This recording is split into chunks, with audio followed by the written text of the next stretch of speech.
ਖਾਸ ਕਰਕੇ ਕੇਂਦਰ ਦੇ ਜਿਹੜੇ ਕਾਨੂੰਨਾਂ ਦੇ ਪਲੱਸ FCI ਬਾਬਤ ਜਿਹੜੀ ਚਿੱਠੀ ਲਿਖੀ ਆ, ਜਿਹੜੇ ਉਹਨਾਂ ਨੇ ਸ਼ਰਤਾਂ ਨਵੀਆਂ ਲਾਈਆਂ, ਨਾਲ ਦੀ ਨਾਲ ਜਿਹੜਾ ਸਿੱਧੀ ਅਦਾਇਗੀ ਬਾਰੇ ਗੱਲ ਆ ਜਿਹੜੀ ਉਹਨਾਂ ਦੇ ਉਹਨੇ ਜ਼ਰੂਰ ਕੇਂਦਰ ਦੇ ਬਖੀਏ ਉਧੇੜੇ ਆ। ਉਹਨਾਂ ਨੇ ਪੁਆਇੰਟ ਬੜੇ ਅਹਿਮ ਲਏ ਆ ਜਿਨ੍ਹਾਂ ਦੇ ਉੱਤੇ ਵਿਚਾਰ ਕਰਨਾ ਜ਼ਰੂਰੀ ਬਣਦਾ ਆ ਵੀ ਇਸ ਤਰੀਕੇ ਨਾਲ ਜਾਂ ਕਿੱਦਾਂ ਉਹ ਕੇਂਦਰ ਸਰਕਾਰ ਜਿਹੜਾ ਆ ਸਿਸਟਮੈਟਿਕ ਢੰਗ ਨਾਲ ਚੱਲ ਰਿਹਾ ਇੱਕ ਢਾਂਚਾ ਖਤਮ ਕਰਨ ਤੇ ਤੁਲੀ ਹੋਈ ਆ, ਮੰਡੀਕਰਨ ਖਤਮ ਕਰਨ ਤੇ ਤੁਲੀ ਹੋਈ ਆ, ਆੜ੍ਹਤੀਏ ਕਿਸਾਨ ਦਾ ਰਿਸ਼ਤਾ ਖਤਮ ਕਰਨ ਤੇ ਤੁਲੀ ਹੋਈ ਆ। ਇੱਥੋਂ ਤੱਕ ਕਿ ਜਦੋਂ ਹੁਣ ਇੱਕ ਦੋਸ਼ ਲੱਗ ਰਿਹਾ ਸੀਗਾ ਵੀ ਕਿਸਾਨਾਂ ਦੇ ਉੱਤੇ ਬੰਧੂਆ ਮਜ਼ਦੂਰ ਬਣਾਏ ਆ, ਉਹ ਕਿਸਾਨਾਂ ਦਾ ਔਰ ਮਜ਼ਦੂਰਾਂ ਦਾ ਜਿਹੜਾ ਪ੍ਰਵਾਸੀ ਮਜ਼ਦੂਰਾਂ ਦਾ ਉਸ ਰਿਸ਼ਤੇ ਦੇ ਵਿੱਚ ਵੀ ਦਰਾਰ ਪਾਉਣ ਦੀ ਕੋਸ਼ਿਸ਼ ਹੋਈ ਆ। ਪੁੱਛਦੇ ਰਹੇ ਉਹਨਾਂ ਨੂੰ ਕਿ ਸਿੱਧੂ ਮੈਦਾਨ 'ਚ ਕਦੋਂ ਉਤਰੂਗਾ, ਉਹ ਕਹਿੰਦੇ ਸਿੱਧੂ ਮੈਦਾਨ 'ਚੋਂ ਭੱਜਿਆ ਕਦੋਂ ਸੀਗਾ, ਤੇ ਜੇ ਸਿੱਧੂ ਮੈਦਾਨ 'ਚ ਭੱਜਿਆ ਨਹੀਂ ਸੀ ਤੇ ਵੀ 2 ਸਾਲ ਕਿੱਥੇ ਸੀਗਾ। ਸੁਖਬੀਰ ਬਾਦਲ ਜੇਬ ਚੋਂ ਪਰਚੀਆਂ ਕੱਢ ਰਹੇ ਨੇ ਕਿ ਬੰਦੇ ਕੱਢ ਰਹੇ ਨੇ, ਜਾਦੂਗਰ ਬਣੇ ਬੈਠੇ ਨੇ।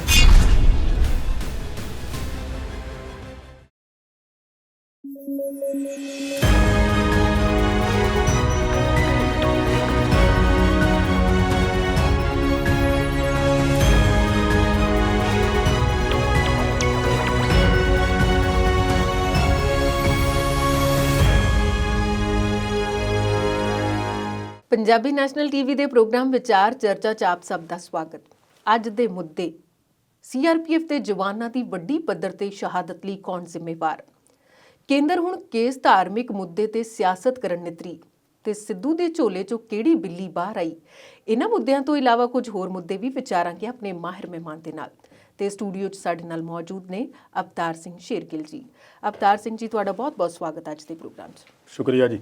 ਤੇ ਅਵਤਾਰ ਜੀ, ਸਭ ਤੋਂ ਪਹਿਲਾ ਮੁੱਦਾ CRPF ਦੇ ਜਵਾਨਾਂ ਤੇ ਕੱਲ ਨਕਸਲੀ ਹਮਲਾ। ਵੈਸੇ ਤਾਂ ਉਹ ਕਾਰਵਾਈ ਲਈ ਉੱਥੇ ਪਹੁੰਚੇ ਸੀ ਕਿ ਉਹਨਾਂ ਦਾ ਖਾਤਮਾ ਕਰਨਾ ਹੈ, ਪਰ ਉੱਥੇ ਉਹਨਾਂ ਦੀਆਂ ਇੰਨੀ ਵੱਡੀ ਪੱਧਰ ਤੇ ਸ਼ਹਾਦਤਾਂ ਕਿਵੇਂ ਹੋ ਗਈਆਂ? ਪਰਮਿੰਦਰ ਜੀ, ਬਹੁਤ ਹੀ ਦੁਖਦਾਇਕ ਗੱਲ ਹੁੰਦੀ ਆ ਜਦੋਂ ਜਵਾਨ ਚਾਹੇ ਇੱਕ ਸ਼ਹੀਦ ਹੋਵੇ ਚਾਹੇ ਇੰਨੀ ਵੱਡੀ ਗਿਣਤੀ 'ਚ ਹੋਵੇ, ਉਹ ਦੇਸ਼ ਦਾ ਬਹੁਤ ਵੱਡਾ ਨੁਕਸਾਨ ਹੁੰਦਾ ਜੀ। ਜੋ ਨੁਕਸਾਨ ਦੇਸ਼ ਦਾ ਹੁੰਦਾ ਆ ਉਹ ਤੋਂ ਵੀ ਵੱਧ ਉਹਨਾਂ ਪਰਿਵਾਰਾਂ ਦਾ ਆ ਜਿਨ੍ਹਾਂ ਦੇ ਕਿਸੇ ਦੇ ਪੋਤੇ ਆ, ਕਿਸੇ ਦਾ ਪਤੀ ਆ, ਕਿਸੇ ਦਾ ਪਿਓ ਆ, ਭਰਾ ਆ ਜੀ, ਪਰ ਉਹ ਦੇਸ਼ ਲਈ ਜਾਨਾਂ ਕੁਰਬਾਨ ਕਰ ਜਾਂਦੇ। ਇਹ ਨਕਸਲੀ ਜਿਹੜੇ ਸਮੱਸਿਆ ਆ ਇਹ ਅੱਜ ਦੀ ਨਹੀਂ ਹੈਗੀ, ਬਹੁਤ ਪੁਰਾਣੀ ਆ ਜੀ। ਮੈਂ ਪਹਿਲਾਂ ਇਸ ਵੱਲ ਨੂੰ ਜਾਊਂਗਾ ਵੀ ਜਦੋਂ ਪ੍ਰਧਾਨ ਮੰਤਰੀ ਨਰਿੰਦਰ ਮੋਦੀ ਹੁਣੀ 2014 'ਚ ਸੱਤਾ 'ਚ ਆਏ ਆ, ਉਸ ਤੋਂ ਪਹਿਲਾਂ ਜੇ ਕਿਤੇ ਬਾਰਡਰ ਤੇ ਜੰਮੂ ਕਸ਼ਮੀਰ ਦੇ ਨਾਲ ਪਾਕਿਸਤਾਨ ਨਾਲ ਜਦੋਂ ਸੀਜ਼ਫਾਇਰ ਦੇ ਵਿੱਚ ਉਲੰਘਣਾ ਹੁੰਦੀ ਆ ਜੀ, ਉਦੋਂ ਜਦੋਂ ਕਿਤੇ ਇੱਕ ਜਵਾਨ ਜਾਂ 2 ਜਵਾਨ ਸ਼ਹੀਦ ਹੁੰਦਾ ਸੀ ਤਾਂ ਫਿਰ ਮੋਦੀ ਹੋਰਾਂ ਨੇ ਬਹੁਤ ਠੋਕ ਵਜਾ ਕੇ ਕਹਿਣਾ ਵੀ ਕੇਂਦਰ ਦੇ ਵਿੱਚ ਜੇ ਸਰਕਾਰ ਪਾਏਦਾਰ ਜਾਂ ਜਿਗਰੇ ਵਾਲੀ ਹੋਵੇ ਤਾਂ ਮਜਾਲ ਕਿਆ ਕੋਈ ਸਾਡੇ ਜਵਾਨ ਨੂੰ ਕੋਈ ਮਾਰ ਜਾਏ ਜੀ। 56 ਇੰਚ ਸੀਨੇ ਦੀ ਗੱਲ ਮੈਂ ਉਧਰ ਵੀ ਆਉਣਾ ਜੀ ਹੌਲੀ ਹੌਲੀ। ਤੇ ਉਹਨਾਂ ਨੇ ਜਿਗਰਾ ਤਾਂ ਹੀ ਕਿਹਾ ਕਿਉਂਕਿ ਪੰਜਾਬੀ 'ਚ ਜਿਗਰਾ ਕਹਿੰਦੇ ਆ ਤੇ ਹਿੰਦੀ 'ਚ ਉਹ ਸ਼ਬਦ ਵਰਤ ਲੈਂਦੇ ਸੀਨਾ। ਸੀਨਾ ਚੌੜਾ ਦੱਸਿਆ ਵੀ 56 ਇੰਚ ਦਾ ਚਾਹੀਦਾ, ਉਹ ਹੁਣ 7 ਸਾਲਾਂ 'ਚ ਘੱਟ ਕੇ ਪਤਾ ਨਹੀਂ ਕਿੰਨੇ ਕੁ ਇੰਚ ਦਾ ਰਹਿ ਗਿਆ।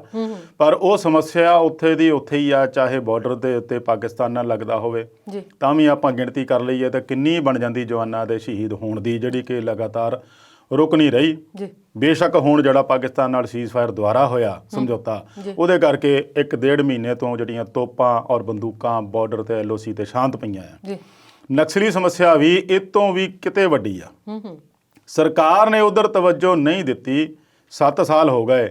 ਜੇ ਉਸ ਸਮੱਸਿਆ ਨੂੰ ਹੱਲ ਕਰਨ ਦੀ ਨੀਅਤ ਨਾਲ ਕੰਮ ਕਰਦੇ ਤਾਂ ਵੱਡੇ ਜਿਹੜੇ ਆਪਾਂ ਕਹਿ ਦਈਏ ਬਗਾਵਤਾਂ ਜਿਹੜੀਆਂ ਉਹ ਦੱਬ ਲਈਆਂ ਹੁੰਦੀਆਂ ਸਰਕਾਰਾਂ ਨੇ, ਤਾਂ ਫਿਰ ਨਕਸਲੀ ਇਹਨਾਂ ਦੇ ਮੂਹਰੇ ਕੀ ਚੀਜ਼ ਸੀਗੀ। ਪਰ ਇਹ ਬਜਾਏ ਉਧਰ ਨੂੰ ਧਿਆਨ ਦੇਣ ਦੇ ਵੀ ਸਾਡਾ ਦੇਸ਼ ਸੁਰੱਖਿਅਤ ਕਿਵੇਂ ਰਹੇ, ਜਿਹੜੇ ਸਾਡੇ ਜਵਾਨ ਆ ਉਹ ਇਹੋ ਜਿਹੀਆਂ ਸ਼ਹਾਦਤਾਂ ਜਿਹੜੀਆਂ ਨਾ ਦੇਣੀਆਂ ਪੈਣ ਸਾਨੂੰ, ਉਧਰ ਧਿਆਨ ਦੇਣ ਦੀ ਬਜਾਏ ਸਰਕਾਰਾਂ ਨੇ ਕਿਸਾਨਾਂ ਵੱਲ ਨੂੰ ਪੰਗਾ ਛੇੜ ਲਿਆ, ਕਦੇ ਮਜ਼ਦੂਰਾਂ ਵੱਲ ਨੂੰ ਛੇੜ ਲਿਆ। ਮਤਲਬ ਦੇਸ਼ ਦੇ ਵਿੱਚ ਇਹੋ ਜਿਹੀ ਸਮੱਸਿਆਵਾਂ ਪੈਦਾ ਖੜੀਆਂ ਕਰ ਦਿੱਤੀਆਂ ਜਿਹੜਾ ਕਿ ਉਹਨਾਂ ਨੂੰ ਆਪ ਹੀ ਹੁਣ ਘਿਰੇ ਹੋਏ ਲੱਗਦੇ ਆ। ਪਰ ਜਦੋਂ ਇਹੋ ਜਿਹੀ ਵੱਡੀ ਵਾਰਦਾਤ ਹੋ ਜਾਂਦੀ ਆ, ਦੇਸ਼ ਸੁੰਨ ਹੋ ਕੇ ਰਹਿ ਜਾਂਦਾ ਆ। ਵਾਕਿਆ ਹੀ ਕੱਲ੍ਹ ਦਾ ਦੇਸ਼ ਜਿਹੜਾ ਆ ਉਹਨਾਂ ਨੂੰ ਸ਼ਬਦ ਨਹੀਂ ਲੱਭਦੇ ਵੀ ਕਿਸ ਤਰੀਕੇ ਨਾਲ ਸਰਕਾਰ ਨੂੰ ਕਿਹਾ ਜਾਵੇ ਵੀ ਇਹ ਸ਼ਹਾਦਤਾਂ ਕਿਉਂ ਤੇ ਕਦੋਂ ਤੱਕ। ਹਰ ਵੇਲੇ ਜਦੋਂ ਇੰਨੀ ਵੱਡੀ ਗਿਣਤੀ 'ਚ ਸਾਡੇ ਜਵਾਨ ਸ਼ਹੀਦ ਹੁੰਦੇ ਨਾ, ਤਾਂ ਅਗਲੇ ਦਿਨ ਸਵਾਲ ਜਿਹੜਾ ਇਹ ਹੁੰਦਾ ਹੁਣ ਕਦੋਂ ਤੱਕ। ਉਹਦਾ ਉੱਤਰ ਸਰਕਾਰ ਹਜੇ ਤੱਕ ਨਹੀਂ ਦੇ ਸਕੀ। ਹੁਣ ਉੱਥੇ ਜਿਹੜਾ ਹੋਇਆ ਕੀ ਆ, ਅਸਲੀ ਕਹਾਣੀ ਜਿਹੜੀ ਆ ਉਹ ਸੀਗੀ ਵੀ ਇਹਨਾਂ ਨੂੰ ਸੁਰੱਖਿਆ ਬਲਾਂ ਨੂੰ ਸੂਹ ਮਿਲੀ ਸੀਗੀ ਵੀ ਉੱਥੇ ਜਿਹੜਾ ਨਕਸਲੀ ਜਿਹੜਾ ਵੱਡਾ ਇੱਕ ਲੀਡਰ ਆ ਹਿੰਡਮਾ ਕਰਕੇ ਉਹ ਆ ਰਿਹਾ ਉੱਥੇ ਪਰ ਦੇਖੋ ਇਹਨਾਂ ਦੀ ਜਿਹੜੀ ਸੂਹ ਆ ਇੰਟੈਲੀਜੈਂਸ ਆ ਬੇਸ਼ੱਕ ਬਹੁਤ ਤਕੜੀ ਆ ਸਰਕਾਰ ਦੀ, ਪਰ ਉਦੋਂ ਵੀ ਵੱਡੀ ਇੰਟੈਲੀਜੈਂਸ ਉਹਨਾਂ ਦੀ ਸੀ। ਪਏ ਉਹਨਾਂ ਨੂੰ ਜੋ ਮੀਡੀਆ 'ਚ ਰਿਪੋਰਟਾਂ ਆਈਆਂ ਪਏ ਉਹਨਾਂ ਨੇ ਜਾਣ-ਬੁੱਝ ਕੇ ਇਹ ਸੂਹ ਫੈਲਾ ਦਿੱਤੀ, ਖਬਰ ਫੈਲਾ ਦਿੱਤੀ ਵੀ ਉੱਥੇ ਜਿਹੜਾ ਉਹਨਾਂ ਦਾ ਆਗੂ ਹਿੰਡਮਾ ਆ ਰਿਹਾ। ਹਿੰਡਮਾ ਕੌਣ ਆ? ਇਹ ਉਹੀ ਬੰਦਾ ਆ ਜਿਹੜਾ 2013 ਦੇ ਵਿੱਚ ਸਿਆਸੀ ਰੈਲੀ ਦੇ ਵਿੱਚ ਬਹੁਤ ਵੱਡਾ ਧਮਾਕਾ ਹੋਇਆ ਸੀ, ਜਿਹਦੇ ਵਿੱਚ ਕਾਂਗਰਸ ਦੇ ਕਈ ਲੀਡਰ ਜਿਹੜੇ ਉਹ ਮਾਰੇ ਗਏ ਸੀਗੇ। ਉਦੋਂ ਤੋਂ ਲੈ ਕੇ ਇੰਨਾ ਕੁ ਸਰਗਰਮ ਆ ਵੀ ਉਹਦੀ ਹਜੇ ਤੱਕ ਕਿਸੇ ਨੂੰ ਸ਼ਕਲ ਵੀ ਨਹੀਂ ਪਤਾ। ਫਿਲੀਪਾਈਨ ਤੋਂ ਗੁਰੀਲਾ ਟ੍ਰੇਨਿੰਗ ਲੈ ਕੇ ਆਇਆ ਹੋਇਆ ਆ, ਉਦੋਂ ਦੀ ਕਿਤੇ ਪਹਿਲਾਂ ਦੀ ਸ਼ਕਲ ਦੇਖੀ ਹੋਈ ਆ, ਤਸਵੀਰ ਹੋਈ ਹੋਊਗੀ ਜਾਰੀ, ਹੁਣ ਤਾਂ ਉਹਨਾਂ ਦਾ ਪਤਾ ਵੀ ਨਹੀਂ, ਪਛਾਣ ਵੀ ਨਹੀਂ ਹੈਗੀ ਆ। ਉਸ ਬੰਦੇ ਨੇ ਇਹ ਸਾਰੀ ਵਿਊ ਰਚਿਆ ਸੀਗਾ ਵੀ ਇਹਨਾਂ ਦੇ ਵਿੱਚ ਪਹਿਲਾਂ ਫੈਲਾ ਦਿੱਤੀ ਜਾਵੇ, ਔਰ ਜਦੋਂ ਇਹੋ ਜਿਹੀ ਸੂਹ ਮਿਲਦੀ ਆ ਤਾਂ ਕੁਦਰਤੀ ਆ ਸੁਰੱਖਿਆ ਬਲਾਂ ਨੇ ਫਿਰ ਉਹਦੇ ਤੇ ਕੰਮ ਕਰਨਾ ਹੁੰਦਾ, ਆਪਣਾ ਆਪਰੇਸ਼ਨ ਲਾਂਚ ਕਰਨਾ ਹੁੰਦਾ। ਕੋਂਬਿੰਗ ਆਪਰੇਸ਼ਨ ਵਾਸਤੇ ਬਹੁਤ ਵੱਡੀ ਗਿਣਤੀ ਦੇ ਵਿੱਚ ਜਿਹੜੇ ਜਵਾਨ ਆ 1500-1600 ਦੇ ਕਰੀਬ ਜਵਾਨ ਦੱਸਦੇ ਆ ਵੀ ਇਹ ਗਏ ਸੀਗੇ ਉੱਥੇ ਕੋਂਬਿੰਗ ਆਪਰੇਸ਼ਨ ਲਈ। ਜਦੋਂ ਉੱਥੇ ਪਹੁੰਚ ਕੇ ਗਾਹਾਂ ਲੰਘ ਗਏ ਆ, ਉਹ ਇਲਾਕਾ ਜਿਹੜਾ ਹੈ ਨਾ ਸੁਕਮਾ ਤੇ ਬਸਤਰ, ਇਹ ਬਹੁਤ ਹੀ ਨਕਸਲੀਆਂ ਦਾ ਗੜ੍ਹ ਮੰਨਿਆ ਜਾਂਦਾ ਹੈ, ਜਿੱਥੇ ਉਹਨਾਂ ਦੀ ਬਹੁਤ ਜ਼ਿਆਦਾ ਗਿਣਤੀ 'ਚ ਰਹਿੰਦੇ ਆ। ਉੱਥੇ ਪਿੰਡ ਵੀ ਵਸੇ ਹੋ ਆ। ਸਰਕਾਰ ਦੀ ਵੀ ਮਜਬੂਰੀ ਆ ਵੀ ਉੱਥੇ ਸਿੱਧਾ ਅਟੈਕ ਜਾਂ ਸਿੱਧਾ ਹਮਲਾ, ਸਿੱਧੀ ਕਾਰਵਾਈ ਨਹੀਂ ਕਰ ਸਕਦੇ ਕਿਉਂਕਿ ਪਿੰਡਾਂ ਦੇ ਲੋਕ ਬਹੁਤ ਰਹਿੰਦੇ ਆ। ਜਦੋਂ ਉੱਥੇ ਗਏ ਆ ਉਸ ਤੋਂ ਬਾਅਦ 400-450 ਜਵਾਨ ਕਹਿੰਦੇ ਆ ਵੀ ਵਾਪਸ ਕੈਂਪ ਨੂੰ ਮੁੜ ਰਹੇ ਸੀਗੇ। ਬਾਕੀ ਰਹਿ ਗਏ ਉੱਥੇ, ਬਾਕੀ ਜਿਹੜੇ ਵਾਪਸ ਕੈਂਪ ਨੂੰ ਮੁੜ ਰਹੇ ਸੀਗੇ ਤੇ ਉਦੋਂ ਤੱਕ ਇਹਨਾਂ ਨਕਸਲੀਆਂ ਨੇ ਉਹ ਪਿੰਡ ਵੀ ਖਾਲੀ ਕਰਵਾਤੇ ਸੀਗੇ। ਮਤਲਬ ਕਿ ਵੀ ਉਹਨਾਂ ਦੀ ਪਲੈਨਿੰਗ ਪਹਿਲਾਂ ਹੀ ਸੀਗੀ।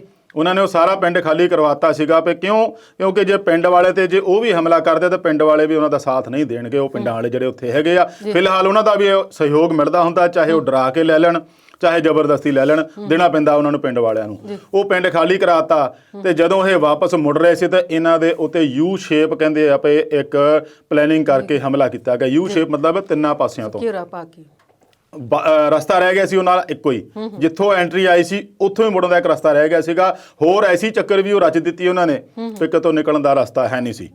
ਪਹਿਲੇ ਦਿਨ ਤਾਂ ਇਹੀ ਆਈ ਗੱਲ ਪੇ 5 ਜਵਾਨ ਸ਼ਹੀਦ ਹੋਏ ਆ, ਸ਼ਾਮ ਤੱਕ ਤੜਕੇ ਤੱਕ ਫਿਰ ਹੋ ਗਏ ਪੇ 21 ਜਵਾਨ ਹਜੇ ਵੀ ਲਾਪਤਾ ਆ। ਉਸ ਤੋਂ ਬਾਅਦ ਦੂਸਰੇ ਦਿਨ ਫਿਰ ਉਹਨਾਂ ਨੂੰ ਜਿਹੜੀਆਂ 17 ਮ੍ਰਿਤਕ ਦੇਹਾਂ ਮਿਲੀਆਂ, ਜਿਹੜੇ ਕਿ ਗਿਣਤੀ ਵੱਧ ਕੇ 22 ਵੀ ਹੋ ਗਈ ਆ। 24-20 ਦੱਸ ਰਹੇ ਆ, ਪਰ ਵੱਡੀ ਪੱਧਰ ਤੇ ਜਵਾਨ ਜ਼ਖਮੀ ਵੀ ਹੈਗੇ ਆ, ਜਿਨ੍ਹਾਂ ਦੀ ਗਿਣਤੀ ਕੋ 30-31 ਦੱਸ ਰਹੇ ਆ। ਹੁਣ ਇਹਦੇ ਵਿੱਚ ਬੇਸ਼ੱਕ CRPF ਦੇ ਜਿਹੜੇ ਡਾਇਰੈਕਟਰ ਜਨਰਲ ਆ ਜਾਂ ਆਪਰੇਸ਼ਨ ਡਾਇਰੈਕਟਰ ਜਨਰਲ ਆ, ਉਹ ਵੀ ਕਹਿ ਰਹੇ ਵੀ ਨਹੀਂ ਸਾਡੀ ਇੰਟੈਲੀਜੈਂਸ ਦੀ ਫੇਲੀਅਰ ਨਹੀਂ ਹੈਗੀ ਆ, ਸਾਡੀ ਕੋਂਬਿੰਗ ਆਪਰੇਸ਼ਨ ਦੀ ਫੇਲੀਅਰ ਨਹੀਂ ਹੈਗੀ ਆ। ਤੇ ਜੇ ਇਹੋ ਜਿਹੀ ਨਹੀਂ ਹੈਗੀ ਤਾਂ ਫਿਰ ਉਹ ਉਹਨਾਂ ਦੀ ਮਾਰ ਦੇ ਹੇਠ ਕਿਉਂ ਆ ਗਏ? ਉਹਨਾਂ ਦੀ ਇਹੋ ਜਿਹੀ ਪਲੈਨਿੰਗ ਇਹਨਾਂ ਨੂੰ ਪਹਿਲਾਂ ਕਿਉਂ ਨਹੀਂ ਲੱਗੀ? ਅੱਗੇ ਵੀ ਕਈ ਵਾਰੀ ਹੁੰਦਾ ਆ ਉਹਨਾਂ ਨੂੰ ਵੀ ਉਹ ਇਸ ਤਰੀਕੇ ਨਾਲ ਸੂਹ ਫੈਲਾ ਦਿੰਦੇ ਆ ਵੀ ਸੁਰੱਖਿਆ ਬਲਾਂ ਨੂੰ ਆਪਣੇ ਘੇਰੇ 'ਚ ਲਈਏ। ਔਰ ਦੱਸਿਆ ਇਹ ਵੀ ਜਾਂਦਾ ਆ ਉਹ ਪਿਛਲੇ 6 ਮਹੀਨੇ ਤੋਂ ਇਸੇ ਤਿਆਰੀ 'ਚ ਲੱਗੇ ਸੀਗੇ। ਪਹਿਲਾਂ ਵੀ 2-3 ਵਾਰੀ ਉਹਨਾਂ ਨੇ ਇਹੋ ਜਿਹੀ ਸੂਹ ਫੈਲਾਈ ਸੀਗੀ, ਸੁਰੱਖਿਆ ਬਲਾਂ ਨੂੰ ਇਨਪੁਟ ਕਿਤੇ ਮਿਲ ਗਈ, ਉਹ ਨਹੀਂ ਪਹੁੰਚ ਸਕੇ, ਉੱਥੇ ਚੰਗਾ ਰਹਿ ਗਿਆ, ਉਸ ਵੇਲੇ ਘਟਨਾ ਨਹੀਂ ਵਾਪਰੀ। ਪਰ ਇਸ ਵਾਰ ਉਹ ਉਹਨਾਂ ਦੇ ਰਚੇ ਹੋਏ ਚੱਕਰ ਵਿੱਚ ਫਸ ਗਏ ਔਰ ਉੱਥੇ 22-24 ਜਵਾਨਾਂ ਦੀ ਸ਼ਹਾਦਤ ਹੋ ਗਈ। ਪਰ ਮਸਲਾ ਉੱਥੇ ਆ ਕੇ ਫੇਰ ਖੜ ਜਾਂਦਾ ਤੇ ਹੋਰ ਕਿੰਨੀਆਂ ਹੋਣਗੀਆਂ। ਇਹੋ ਜਿਹੀ ਸਮੱਸਿਆ ਨੂੰ ਸਰਕਾਰ ਨੂੰ ਪਹਿਲ ਦੇ ਆਧਾਰ ਤੇ ਹੱਲ ਕਰਨਾ ਚਾਹੀਦਾ ਆ। ਜਿੱਥੇ ਸਾਡੇ ਜਵਾਨ ਜਿਹੜੇ ਆ ਅਜਾਈ ਇਹੋ ਜਿਹੀ ਮੌਤੇ ਮਰਦੇ ਆ, ਸ਼ਹਾਦਤ ਠੀਕ ਆ, ਉਹਨਾਂ ਦਾ ਜਿਹੜਾ ਦੇਸ਼ ਦੇ ਨਾਂ ਤੇ ਜਿਹੜਾ ਸ਼ਹਾਦਤ ਦੇਣਾ ਬਹੁਤ ਵੱਡੀ ਗੱਲ ਆ। ਪਰਿਵਾਰ ਵੀ ਉਹਨਾਂ ਦਾ ਬਹੁਤ ਗੌਰਵ ਮਹਿਸੂਸ ਕਰ ਰਿਹਾ ਵੀ ਸਾਨੂੰ ਮਾਣ ਆ ਵੀ ਸਾਡੇ ਬੱਚਿਆਂ ਨੇ, ਸਾਡੇ ਪਰਿਵਾਰ ਵਾਲਿਆਂ ਨੇ ਇਹ ਦੇਸ਼ ਵਾਸਤੇ ਜਾਨਾਂ ਦਿੱਤੀਆਂ। ਪਰ ਫਿਰ ਵੀ ਉਸ ਗੱਲ ਤੇ ਮੁੜ ਕੇ ਆ ਜਾਂਦਾ ਵੀ ਹੋਰ ਕਿੰਨੀਆਂ ਦਵਾਂਗੇ? ਜਦੋਂ ਆਪਣਾ ਕੋਈ ਦੁਸ਼ਮਣ ਕਿਤੇ ਬਗਾਨੇ ਦੇਸ਼ ਨਾਲ ਮੁਕਾਬਲਾ ਕਰੀਏ ਤਾਂ ਮੰਨਦੇ ਆ ਵੀ ਲੜਾਈ ਸ਼ੁਰੂ ਹੋ ਗਈ ਆ, ਜੰਗ ਲੱਗ ਗਈ ਆ। ਉੱਥੇ ਗਿਆ ਬੰਦਾ, ਜੰਗ ਤੇ ਗਿਆ ਹੋਇਆ ਬੰਦੇ ਦੀ ਆਸ ਨਹੀਂ ਹੁੰਦੀ, ਚੜ੍ਹਦੀ ਕਲਾ 'ਚ ਮੁੜਿਆ ਏ, ਉਹ ਕੁਦਰਤੀ ਗੱਲ ਆ। ਪਰ ਫਿਰ ਵੀ ਜਿਹੜੀ ਸਾਡੀ ਫੌਜ ਆ, ਸਾਡੇ ਜਵਾਨ ਆ, ਉਹ ਹਮੇਸ਼ਾ ਚੜ੍ਹਦੀ ਕਲਾ 'ਚ ਰਹਿੰਦੇ ਆ। ਸਰਕਾਰਾਂ ਦੀ ਨੀਅਤ ਹੋਣੀ ਚਾਹੀਦੀ ਆ ਵੀ ਇਹੋ ਜਿਹੇ ਸਮੱਸਿਆਵਾਂ ਨੂੰ ਹੱਲ ਕਰਨ ਦੀ। ਜੇ ਆਪਾਂ LOC ਦੇ ਉੱਤੇ ਤੋਪਾਂ ਔਰ ਬੰਦੂਕਾਂ ਸ਼ਾਂਤ ਕਰ ਦਿੱਤੀਆਂ, ਜਿਹਦੇ ਵਿੱਚ ਕਿਹਾ ਜਾਂਦਾ ਵੀ ਅਜੀਤ ਡੋਵਾਲ ਨੇ ਬੈਕਡੋਰ ਬਹੁਤ ਵਧੀਆ ਭੂਮਿਕਾ ਨਿਭਾਈ ਸੀਗੀ, ਤੇ ਹੁਣ ਇਸ ਸਮੱਸਿਆ ਨੂੰ ਕਿਵੇਂ ਹੱਲ ਕੀਤਾ ਜਾ ਸਕਦਾ? ਉੱਥੇ ਹੁਣ ਦੁਬਾਰਾ ਆਪਣੇ ਤੌਰ ਤੇ ਦੂਸਰੇ ਦਿਨ ਸੁਰੱਖਿਆ ਬਲਾਂ ਦੇ ਜਿਹੜੇ ਅਧਿਕਾਰੀਆਂ ਨੇ ਕਿਹਾ ਵੀ ਨਹੀਂ ਜੀ ਅਸੀਂ ਉਹਨਾਂ ਦਾ ਵੀ ਬਹੁਤ ਨੁਕਸਾਨ ਕੀਤਾ। ਉਹਨਾਂ ਦਾ ਨੁਕਸਾਨ ਉਹ ਤਾਂ ਕਰਨ ਹੀ ਆਉਂਦੇ ਆਪਣਾ। ਉਹ ਤਾਂ ਧਾਰ ਕੇ ਆਉਂਦੇ ਆ ਵੀ ਅਸੀਂ ਹੈ ਨਹੀਂ, ਤਾਂ ਫਿਰ ਉਹਨਾਂ ਦਾ ਨੁਕਸਾਨ ਆਪਾਂ ਕਿਵੇਂ ਕਹਿ ਸਕਦੇ ਵੀ ਨੁਕਸਾਨ ਬਹੁਤ ਹੋ ਗਿਆ। ਪਹਿਲਾਂ ਤਾਂ ਆਇਆ ਸੀ ਵੀ ਸਿਰਫ ਇੱਕ ਲੇਡੀ ਜਿਹੜੀ ਨਕਸਲੀ ਉਹ ਮਾਰੀ ਗਈ, ਫਿਰ ਆਇਆ ਵੀ 8-9 ਜਣੇ ਮਾਰੇ ਗਏ, ਹੁਣ ਆਇਆ ਵੀ ਉਹਦੇ 22-23 ਜਣੇ ਮਾਰੇ ਗਏ ਆ। ਗਿਣਤੀ ਕਿਸੇ ਨੂੰ ਨਹੀਂ ਪਤਾ, ਇੱਕੋ ਹੀ ਲਾਸ਼ ਮਿਲੀ ਆ ਉਹਨਾਂ ਦੀ ਨਕਸਲੀਆਂ ਦੀ, ਬਾਕੀ ਉਹ ਕਹਿੰਦੇ ਜੇ ਟਰੈਕਟਰ ਟਰਾਲੀਆਂ ਤੇ ਲੱਦ ਕੇ ਲੈ ਗਏ। ਪਰ ਆਪਾਂ ਉਹਨਾਂ ਦੇ ਨੁਕਸਾਨ ਨੂੰ ਗਿਣ ਨਹੀਂ ਸਕਦੇ, ਕਿਉਂਕਿ ਉਹ ਕਾਰਨ ਹੀ ਨੁਕਸਾਨ ਆਉਂਦੇ ਆ ਆਪਦਾ ਗਵਾ ਕੇ। ਨੁਕਸਾਨ ਆਪਣਾ ਸਭ ਤੋਂ ਵੱਧ ਹੋਇਆ ਹੁੰਦਾ, ਜਿਹਦੇ ਬਾਰੇ ਸੋਚਣਾ ਚਾਹੀਦਾ ਆ। ਠੀਕ ਹੈ, ਇਹਨਾਂ ਨੇ ਸਿਆਸਤ ਪੱਖੋਂ ਦੇਖ ਲਓ ਤਾਂ ਹਮੇਸ਼ਾ ਨਕਸਲੀ ਸਮੱਸਿਆ ਨੂੰ ਸਿਆਸਤ ਵਜੋਂ ਵੀ ਵਰਤਿਆ, ਜੇ ਉਧਰ ਬਾਰਡਰ ਤੇ ਦੇਖੀਏ ਉਹਨੂੰ ਵੀ ਸਿਆਸਤ ਵਜੋਂ ਵਰਤਿਆ। ਜਵਾਨਾਂ ਦੀ ਸ਼ਹਾਦਤ ਤੇ ਕਿਸੇ ਵੀ ਲੈਵਲ ਤੇ 1% ਵੀ ਸਿਆਸਤ ਨਹੀਂ ਹੋਣੀ ਚਾਹੀਦੀ ਆ। ਇਸ ਨੂੰ ਗੰਭੀਰਤਾ ਨਾਲ ਲੈ ਕੇ ਇਹੋ ਜਿਹਾ ਮਸਲਾ ਜਿਹੜਾ ਦੁਬਾਰਾ ਨਾ ਉੱਠ ਖੜੇ, ਕਿਉਂਕਿ ਉੱਥੇ ਬਹੁਤ ਵੱਡਾ ਗੜ੍ਹ ਆ, ਆਏ ਦਿਨ ਉੱਥੇ ਕੋਈ ਨਾ ਕੋਈ ਘਟਨਾ ਵਾਪਰਦੀ ਰਹਿੰਦੀ ਆ। ਅਵਤਾਰ ਜੀ, ਇਸ ਵੇਲੇ ਮੇਰੇ ਮਨ 'ਚ ਸਵਾਲ ਹੈ ਵੀ ਇੰਨੀ ਵੱਡੀ ਪੱਧਰ ਤੇ ਨਕਸਲਵਾਦੀ ਹੈ ਕੌਣ ਨੇ? ਅਸਲ ਦੇ ਵਿੱਚ ਤੇ ਉਹ ਦੇਸ਼ ਦੇ ਨਾਗਰਿਕ ਨੇ ਨਾ, ਤੇ ਉਹਨਾਂ ਨੇ ਨਕਸਲਵਾਦ ਦਾ ਰਸਤਾ ਕਿਉਂ ਅਪਣਾਇਆ? ਇਹ ਸਰਕਾਰ ਨੇ ਪਤਾ ਲਾਉਣ ਦੀ ਕੋਸ਼ਿਸ਼ ਨਹੀਂ ਕੀਤੀ ਕਦੀ? ਨਕਸਲਵਾਦ ਦਾ ਰਸਤਾ ਉਵੇਂ ਹੀ ਅਪਣਾਇਆ ਜਦੋਂ ਕਿਸੇ ਟਾਈਮ ਆਪਣੇ ਇੱਥੇ ਪੰਜਾਬ ਵਿੱਚ ਵੀ ਖਾੜਕੂਵਾਦ ਹੁੰਦਾ ਸੀ, ਜੰਮੂ ਕਸ਼ਮੀਰ ਵਿੱਚ ਅੱਤਵਾਦ ਹਜੇ ਵੀ ਚੱਲਣ ਡਿਆ ਆ। ਉਸੇ ਰਸਤੇ ਦੇ ਤਹਿਤ ਜੇ ਆਪਾਂ ਦੇਖੀਏ ਤਾਂ ਦੱਖਣ ਦੇ ਵਿੱਚ ਤਮਿਲ ਦੇ ਵਿੱਚ ਜਦੋਂ ਉਹਨਾਂ ਦਾ LTT ਵਾਲਿਆਂ ਦਾ ਸੀਗਾ ਦਬਦਬਾ, ਉਹ ਵੀ ਇੱਕ ਕਿਸਮ ਦਾ ਇਸੇ ਤਰੀਕੇ ਦਾ ਇੱਕ ਇਨਸਰਜੈਂਸੀ ਹੁੰਦੀ ਆ, ਜਿਹੜੀ ਕਿ ਦੇਸ਼ ਦੀ ਸੱਤਾ ਦੇ ਵਿਰੁੱਧ ਬਗਾਵਤ ਵਾਲੀ ਗੱਲ ਹੁੰਦੀ ਆ। ਉਹਦੇ ਵਿੱਚ ਹੁਣ ਗੱਲਬਾਤ ਕਰਨ ਦਾ ਕੋਈ ਤਰੀਕਾ ਹੋਵੇ, ਫੇਰ ਹੀ ਅਗਲੇ ਤੋਂ ਪਤਾ ਲੱਗ ਸਕਦਾ ਵੀ ਤੁਸੀਂ ਚਾਹੁੰਦੇ ਕੀ ਆ, ਤੁਹਾਡਾ ਮਕਸਦ ਕੀ ਆ। ਜੇ ਉਹਨਾਂ ਨਾਲ ਗੱਲਬਾਤ ਹੀ ਨਹੀਂ ਹੋਣੀ ਤੇ ਗੋਲੀਆਂ ਹੀ ਚੱਲਣੀਆਂ, ਤਾਂ ਫਿਰ ਉਹਨਾਂ ਦਾ ਜਵਾਬ ਗੋਲੀਆਂ ਦਾ ਜਵਾਬ ਗੋਲੀਆਂ ਤੇ ਦੇਈ ਜਾਣਾ, ਤਾਂ ਫਿਰ ਨੁਕਸਾਨ ਦੋਹੀਂ ਪਾਸੇ ਹੁੰਦਾ ਆ। ਜ਼ਿਆਦਾ ਜਿਹੜਾ ਨੁਕਸਾਨ ਸਾਡੇ ਵਾਲੇ ਪਾਸੇ ਹੋ ਰਿਹਾ, ਕਿਉਂਕਿ ਆਪਣੇ ਜਿਹੜੇ ਆ ਦੇਸ਼ ਦੇ ਜਵਾਨ ਉਹ ਦੇਸ਼ ਵਾਸਤੇ ਲੜ ਰਹੇ ਆ। ਉਹਨਾਂ ਦਾ ਕੋਈ ਐਸਾ ਮਕਸਦ ਨਹੀਂ ਹੈਗਾ ਕਾਹਦੇ ਲਈ ਲੜ ਰਹੇ ਕਾਹਦੇ ਲਈ ਨਹੀਂ ਲੜ ਰਹੇ। ਉਹਨਾਂ ਦੇ ਆਪੇ ਜੋ ਸੱਤਾ 'ਚ ਹੈ ਅਸੀਂ ਉਹਨੂੰ ਨੁਕਸਾਨ ਪਹੁੰਚਾਉਣਾ, ਵੱਧ ਤੋਂ ਵੱਧ ਜਿੰਨਾ ਪਹੁੰਚਾਇਆ ਜਾ ਸਕੇ ਉਹਨਾਂ ਥੋੜ੍ਹਾ ਆ। ਪਰ ਸਰਕਾਰ ਨੂੰ ਫਿਰ ਵੀ ਇਹਦੇ ਲਈ ਜੇ ਗੱਲਬਾਤ ਦਾ ਦੌਰ ਚੱਲਦਾ ਆ ਤਾਂ ਉਹਦੇ ਲਈ ਚਲਾਉਣਾ ਚਾਹੀਦਾ, ਤੇ ਜੇ ਉਹਨਾਂ ਨੂੰ ਲੱਗਦਾ ਪਈ ਇਹਨਾਂ ਨੂੰ ਕਿਸ ਤਰੀਕੇ ਨਾਲ ਖਾਤਮਾ ਕਰਨਾ ਆ ਤੇ ਉਹਦੇ ਪ੍ਰਤੀ ਵੀ ਇਹਨਾਂ ਨੂੰ ਗੰਭੀਰਤਾ ਨਾਲ ਇੱਕ ਵੈਲ ਪਲਾਨ ਬਣਾ ਕੇ ਸੋਚਣਾ ਪਊਗਾ ਜੀ। ਤੇ ਇਸ ਵੇਲੇ ਅਸੀਂ ਜ਼ਿਆਦਾ ਸੋਚਦੇ ਨਹੀਂ, ਕਿਉਂਕਿ ਸਮਾਂ ਹੈ ਜਿਹੜਾ ਉਹ ਬ੍ਰੇਕ ਦਾ ਇਸ ਪ੍ਰੋਗਰਾਮ 'ਚ। ਸੋ ਦਰਸ਼ਕਾਂ ਨਾਲ ਬ੍ਰੇਕ ਤੋਂ ਬਾਅਦ ਫਿਰ ਤੋਂ ਮਿਲਦੇ ਹਾਂ ਇਸੇ ਪ੍ਰੋਗਰਾਮ 'ਚ।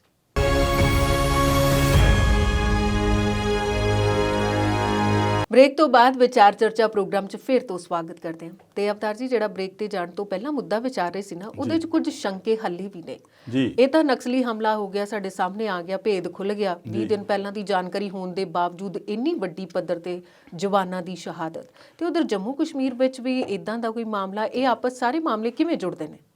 ਪਰਮਿੰਦਰ ਜੀ, ਜੇ ਸਿਆਸੀ ਆਗੂ ਜਿਹੜੇ ਆ ਉਹ ਸਿਆਸਤ ਨੂੰ ਛੱਡ ਕੇ ਦੇਸ਼ ਹਿੱਤ ਨੂੰ ਮੋਹਰੇ ਰੱਖ ਕੇ ਕਰਨ ਤਾਂ ਕੋਈ ਵੱਡੀ ਗੱਲ ਨਹੀਂ ਇਹਨਾਂ ਦੇ ਮੋਹਰੇ, ਕਿਉਂਕਿ ਸਾਡੀ ਫੌਜ ਬਹੁਤ ਵੱਡੀ ਆ, ਸਾਡੇ ਜਵਾਨ ਬਹੁਤ ਜ਼ਿਆਦਾ ਗਿਣਤੀ ਦੇ ਵਿੱਚ ਆ। ਸਮੱਸਿਆ ਉੱਥੇ ਆ ਜਾਂਦੀ ਆ ਵੀ ਨੀਅਤ ਨਹੀਂ ਰੱਖਦੇ। ਹੁਣ ਇਹਨਾਂ ਨੇ ਜੰਮੂ ਕਸ਼ਮੀਰ ਦੇ ਵਿੱਚ ਸਾਰਾ ਕੁਝ ਅਪਣਾ ਕੇ ਦੇਖ ਲਿਆ, 370 ਵੀ ਖਤਮ ਕਰ ਦਿੱਤੀ। ਉੱਥੇ ਫੌਜ ਦੀ ਗਿਣਤੀ ਇੰਨੀ ਕੁ ਜ਼ਿਆਦਾ ਆ ਵੀ ਉੱਥੇ ਅੰਦਾਜ਼ਾ ਨਹੀਂ ਲਾਇਆ ਜਾ ਸਕਦਾ। ਰਹਿਣੀ ਵੀ ਰੱਖਣੀ ਵੀ ਪੈਣੀ ਆ, ਕਿਉਂਕਿ ਉੱਥੇ ਹਾਲਾਤ ਇਦਾਂ ਦੇ ਹੋਏ ਸੀਗੇ।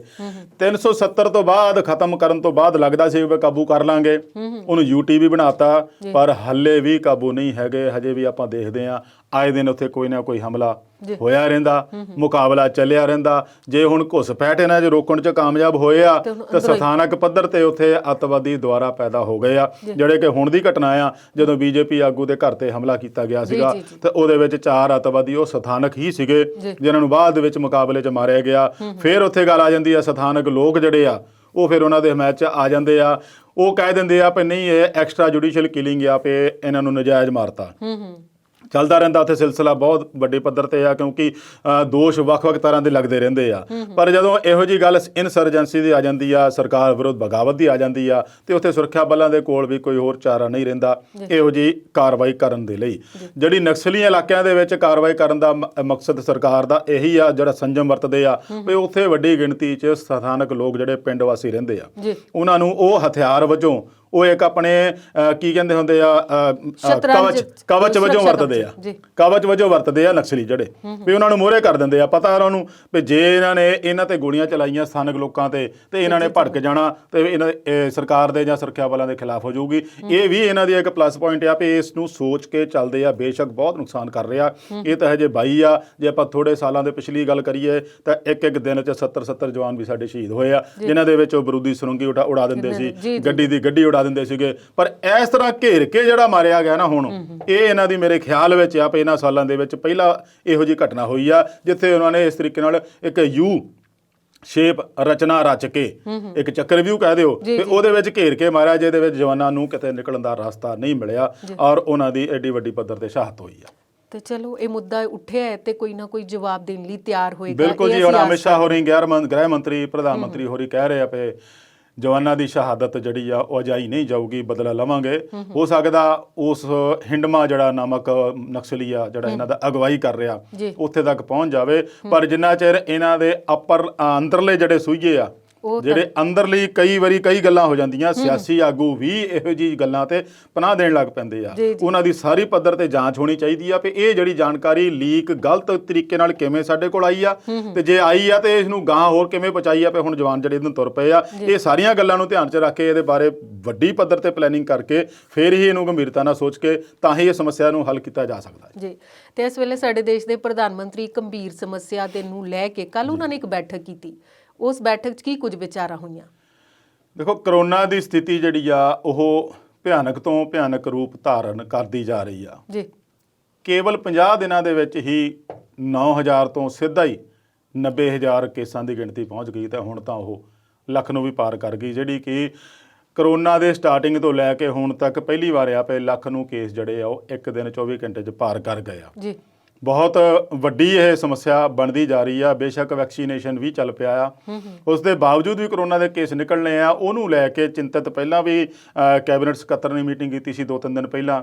ਫਿਰ ਪ੍ਰਧਾਨ ਮੰਤਰੀ ਹੋਰਾਂ ਨੇ ਹੁਣ ਉਹਨਾਂ ਗੰਭੀਰ ਸਥਿਤੀ ਵਾਲੇ ਰਾਜਾਂ ਨੂੰ ਲੈ ਕੇ ਇੱਕ ਮੀਟਿੰਗ ਕੀਤੀ, ਜਿਹਦੇ 'ਚ ਉਹਨਾਂ ਨੇ ਇਹ ਨਸੀਹਤ ਦਿੱਤੀ ਪਈ ਦੇਖੋ ਮਾਸਕ ਵਾਲੇ ਪਾਸੋਂ ਵੀ ਸਾਡੀ ਅਣਗਹਿਲੀ ਹੋ ਗਈ ਆ, ਸਮਾਜਿਕ ਦੂਰੀ ਵਾਲੇ ਪਾਸੋਂ ਵੀ ਅਣਗਹਿਲੀ ਹੋ ਗਈ ਆ ਤੇ ਵੈਕਸੀਨੇਸ਼ਨ ਦੀ ਡਰਾਈਵ ਜਿਹੜੀ ਆ ਉਹ ਵੱਡੇ ਪੱਧਰ ਮੁਹਿੰਮ ਜਿਹੜੀ ਆ ਵੱਡੇ ਪੱਧਰ ਤੇ ਨਹੀਂ ਚਲਾਈ ਜਾ ਰਹੀ ਆ।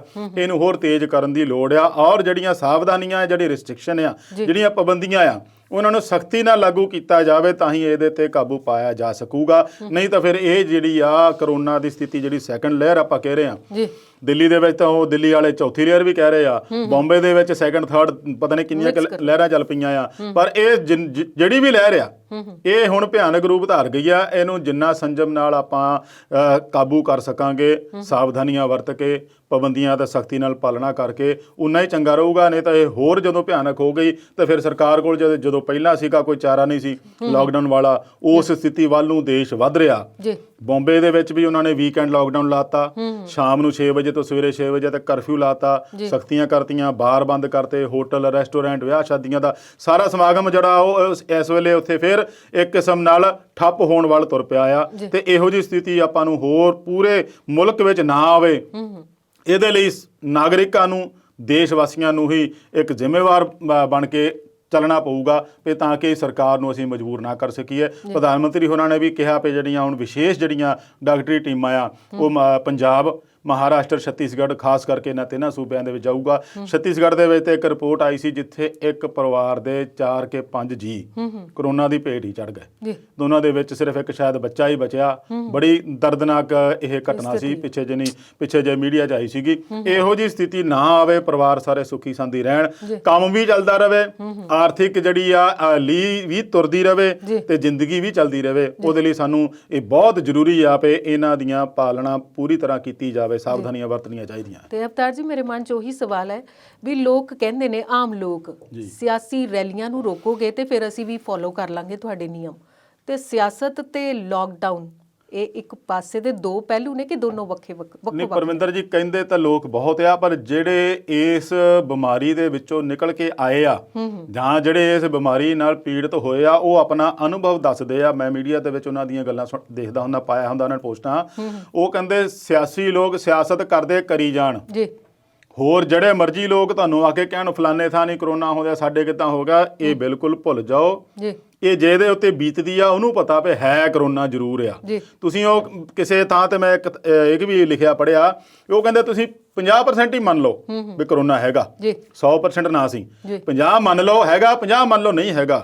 ਤੇ ਜੇ ਤੁਸੀਂ 50 ਮੰਨ ਲਓ ਹੈਗਾ ਤਾਂ 50% ਤੱਕ ਹੀ ਜੇ ਸਾਵਧਾਨੀ ਵਰਤੋਗੇ ਤਾਂ ਆਪਣੇ ਆਪ ਅਗਲਾ 50% ਵੀ ਤੁਹਾਨੂੰ ਲੱਗੂਗਾ ਵੀ ਹਾਂ ਵੀ ਮੈਂ ਸਾਵਧਾਨੀ ਵਰਤੀ ਹੈ, ਜੇ ਹੁਣ ਤੱਕ ਮੈਂ ਸਹੀ ਸਲਾਮਤ ਹੈਗਾ ਤਾਂ ਮੈਂ ਇਹ 50% ਕਰਕੇ ਹੀ ਆ, ਤੇ ਇਹ ਤੋਂ ਅਗਲਾ 50% ਵੀ ਕਰੂੰਗਾ ਤਾਂ ਮੈਂ ਹੋਰ ਨਾਲੋਂ ਵੀ ਚੌਕਸ ਰੱਖ ਲਊਂਗਾ, ਹੋਰਨਾਂ ਨੂੰ ਵੀ ਸੁਰੱਖਿਅਤ ਰੱਖ ਸਕੂੰਗਾ। ਇਸ ਕਰਕੇ ਉਹ ਸਿਆਸਤ ਕਰਦੇ ਆ, ਉਹਨਾਂ ਦਾ ਕੰਮ ਹੈ ਸਿਆਸਤ ਕਰਨਾ। ਆਪਾਂ ਲੋਕਾਂ ਨੂੰ ਨਹੀਂ ਚਾਹੀਦਾ ਉਹਨਾਂ ਦੇ ਮਗਰ ਜਾਣਾ। ਬਿਮਾਰੀ ਹੈਗੀ ਆ, ਇਹਨੂੰ ਮੰਨ ਕੇ ਚੱਲੋ ਹੈਗੀ ਆ, ਤੇ ਜੇ ਇਹਨੂੰ ਮੰਨ ਕੇ ਚੱਲੂਗੇ ਤੇ ਇਹਦੇ ਲਈ ਸਾਵਧਾਨੀ ਵਰਤੂਗੇ ਤੇ ਆਪ ਖੁਦ ਵੀ ਸੁਰੱਖਿਅਤ ਰਹੋਗੇ, ਆਪਣੇ ਪਰਿਵਾਰਾਂ ਨੂੰ ਵੀ ਤੇ ਸਮਾਜ ਨੂੰ ਵੀ ਤੇ ਆਪਣੇ ਆਪ ਐਵੇਂ ਪੂਰੇ ਦੇਸ਼ ਨੂੰ ਵੀ ਸੁਰੱਖਿਅਤ ਰੱਖ ਸਕਾਂਗੇ। ਤੇ ਅਵਤਾਰ ਜੀ, ਸਿਆਸਤ ਦੇ ਮੁੱਦੇ ਤੇ ਹੀ ਰਹਿੰਦੇ ਆ, ਪਰ ਇਸ ਵਿੱਚ ਕੇਂਦਰ ਜਿਹੜੀ ਹੈ ਉਹ ਇੱਕ ਧਾਰਮਿਕ ਮੁੱਦੇ ਨੂੰ ਸਿਆਸੀ ਤੌਰ ਤੇ ਵਰਤਣਾ ਚਾਹ ਰਹੀ ਹੈ। ਉਹ ਕਿਹੜਾ ਮੁੱਦਾ ਹੈ?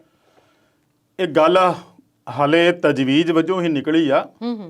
ਉਹਦੇ 'ਚ ਇਹ ਆ ਵੀ ਕੇਂਦਰ ਸਰਕਾਰ ਜਿਹੜੀ ਆ ਦਿੱਲੀ ਦੇ ਇਤਿਹਾਸਕ ਗੁਰਦੁਆਰਾ ਸੀਸਗੰਜ ਸਾਹਿਬ ਦੇ ਮੂਹਰੇ ਗੁਰੂ ਤੇਗ ਬਹਾਦਰ ਸਾਹਿਬ ਦਾ ਕੋਈ ਬੁੱਤ ਬਣਾਉਣ ਦੀ ਤਜਵੀਜ਼ ਰੱਖ ਰਹੀ ਆ। ਤੇ ਇਹ ਵੀ ਪਤਾ ਲੱਗਾ ਵੀ ਜਿਹੜੇ ਉਹਨਾਂ ਦੇ ਨਾਲ ਸ਼ਹੀਦ ਹੋਏ ਸੀ ਉਦੋਂ, ਉਹਨਾਂ ਦੇ ਵੀ ਕੋਈ ਮੀਨਾਰ ਜਾਂ ਇਹੋ ਜਿਹੇ ਸਮਾਰਕ ਬਣਾਉਣ ਦੀ ਤਿਆਰੀ ਕਰ ਰਹੀ ਆ। ਇਹਦੀ ਤਜਵੀਜ਼ ਉਹਨਾਂ ਨੇ ਤਿਆਰ ਕੀਤੀ ਆ, ਜਿਹਦੀ ਭਿਣਕ ਮੀਡੀਆ 'ਚ ਪੈ ਗਈ ਆ ਔਰ ਰੌਲਾ ਪੈ ਗਿਆ।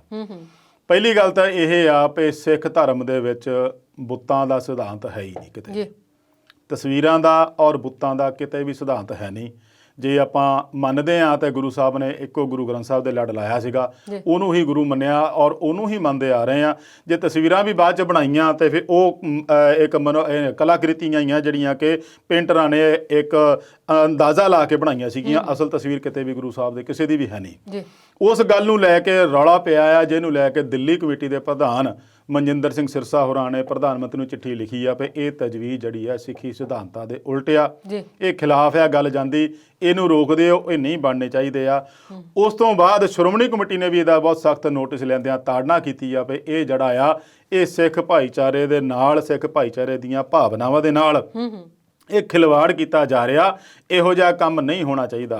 ਹੁਣ ਉਹਦੇ ਪਿੱਛੇ ਕੇਂਦਰ ਸਰਕਾਰ ਦੀ ਕੀ ਮਨਸ਼ਾ ਆ, ਇਹ ਹਜੇ ਉਜਾਗਰ ਨਹੀਂ ਹੋਈ। ਜਿੰਨਾ ਚਿਰ ਉਹਨਾਂ ਦਾ ਕੋਈ ਟਿੱਪਣੀ ਜਾਂ ਉਹਨਾਂ ਦਾ ਕੋਈ ਬਿਆਨ ਨਹੀਂ ਆਉਂਦਾ, ਆਪਾਂ ਨਹੀਂ ਕਹਿ ਸਕਦੇ ਕੁਝ ਵੀ। ਠੀਕ ਹੈ, ਤਜਵੀਜ਼ ਵੀ ਹਜੇ ਕਿਤੇ ਅੰਦਰ ਖਾਤੇ ਇਹਨਾਂ ਤੋਂ ਕਿਤੇ ਮਿਲ ਗਈ ਆ, ਖੁੱਲ੍ਹ ਕੇ ਬਾਹਰ ਨਹੀਂ ਆਈ। ਸਰਕਾਰ ਉਹਦਾ ਕੀ ਜਵਾਬ ਦਿੰਦੀ ਆ, ਜਾਂ ਸਰਕਾਰ ਤਜਵੀਜ਼ ਕੀਤੀ ਵੀ ਆ ਜਾਂ ਨਹੀਂ ਕੀਤੀ ਆ, ਜੇ ਕੀਤੀ ਆ ਤਾਂ ਕਿੰਨੇ ਸਮੇਂ ਲਈ ਕੀਤੀ, ਕਦੋਂ ਕੁ ਬਣਨੇ ਆ, ਇਹਦੇ ਬਾਰੇ ਹਜੇ ਕੋਈ ਖੁਲਾਸਾ ਨਹੀਂ। ਪਰ ਜੇ ਕਰਦੇ ਵੀ ਆ, ਜੇ ਤਜਵੀਜ਼ ਕੀਤੀ ਵੀ ਆ ਤਾਂ ਸਰਕਾਰ ਨੂੰ ਰੱਦ ਕਰਨਾ ਚਾਹੀਦਾ ਆ। ਇਹ ਸਿੱਖ ਭਾਈਚਾਰੇ ਦੇ ਨਾਲ ਵਾਕਈ ਜਿਹੜੇ ਉਹਨਾਂ ਦੀ ਭਾਵਨਾਵਾਂ ਨਾਲ ਖਿਲਵਾੜ ਹੋਊਗਾ, ਕਿਉਂਕਿ ਆਪਾਂ ਕਿਤੇ ਵੀ ਦੇਖੀਏ ਤੇ ਇਹੋ ਜਿਹੇ ਬੁੱਤਾਂ ਵਾਲੀ ਗੱਲ ਕਿਤੇ ਵੀ ਨਹੀਂ ਆਉਂਦੀ ਆ।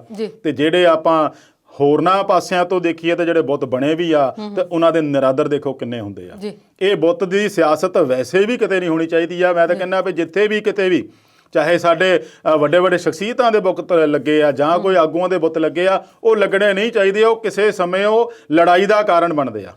ਕਿਸੇ ਨੇ ਉਹਦੇ ਉੱਤੇ ਕੋਈ ਇਹੋ ਜਿਹੀ ਹਰਕਤ ਕਰ ਦਿੱਤੀ, ਕਿਸੇ ਨੇ ਸ਼ਰਾਰਤ ਕਰ ਦਿੱਤੀ, ਉੱਥੇ ਤਣਾਅ ਪੈਦਾ ਹੋ ਜਾਂਦਾ, ਫਿਰਕੂ ਸਦਭਾਵਨਾ ਨੂੰ ਖਤਰਾ ਪੈਦਾ ਹੋ ਜਾਂਦਾ ਆ। ਇਹੋ ਜਿਹੀ ਗੱਲਾਂ ਜਿਹੜੀਆਂ ਸਿਆਸੀ ਆਗੂਆਂ ਨੂੰ ਨਹੀਂ ਕਰਨਾ ਚਾਹੀਦੀਆਂ। ਤੇ ਗੁਰੂ ਸਾਹਿਬ ਵਾਲੇ ਬੁੱਤ ਦੀ ਗੱਲ ਤਾਂ ਬਹੁਤ ਦੂਰ ਦੀ ਗੱਲ ਆ, ਉਹਨਾਂ ਵਰਗਾ ਤਾਂ ਕੋਈ ਵੈਸੇ ਨਹੀਂ ਹੈ। ਤਾਂ ਬੁੱਤ ਬਣਾ ਕੇ ਉਹਨਾਂ ਨੂੰ ਆਪਾਂ ਕੀ ਪੇਸ਼ ਕਰਨਾ ਚਾਹੁੰਦੇ ਆ, ਸਰਕਾਰ ਨੂੰ ਇਹਦੇ ਪ੍ਰਤੀ ਸੋਚਣਾ ਚਾਹੀਦਾ। ਉਹਨਾਂ ਨੂੰ ਮੈਂ ਉਹੀ ਗੱਲ ਕਹਿਣਾ ਹੁੰਦਾ ਵੀ ਉਹਨਾਂ ਦੇ ਕੋਲ ਇਹੋ ਜਿਹੇ ਮਾਹਰ ਹੋਣੇ ਚਾਹੀਦੇ ਆ, ਜਿਹੜੇ ਕਿ ਉਹਨਾਂ ਨੂੰ ਪਹਿਲਾਂ ਹੀ ਆਗਾਹ ਕਰ ਦੇਣ ਵੀ ਭਾਈ ਸਾਹਿਬ ਤੁਸੀਂ ਆਹ ਗੱਲ ਕਰਨ ਲੱਗੇ ਆ, ਇਹਦੇ ਦੂਰਗਾਮੀ ਨਤੀਜੇ ਕੀ ਨਿਕਲਣੇ ਆ, ਪਹਿਲਾਂ ਹੀ ਸੋਚ ਲਓ।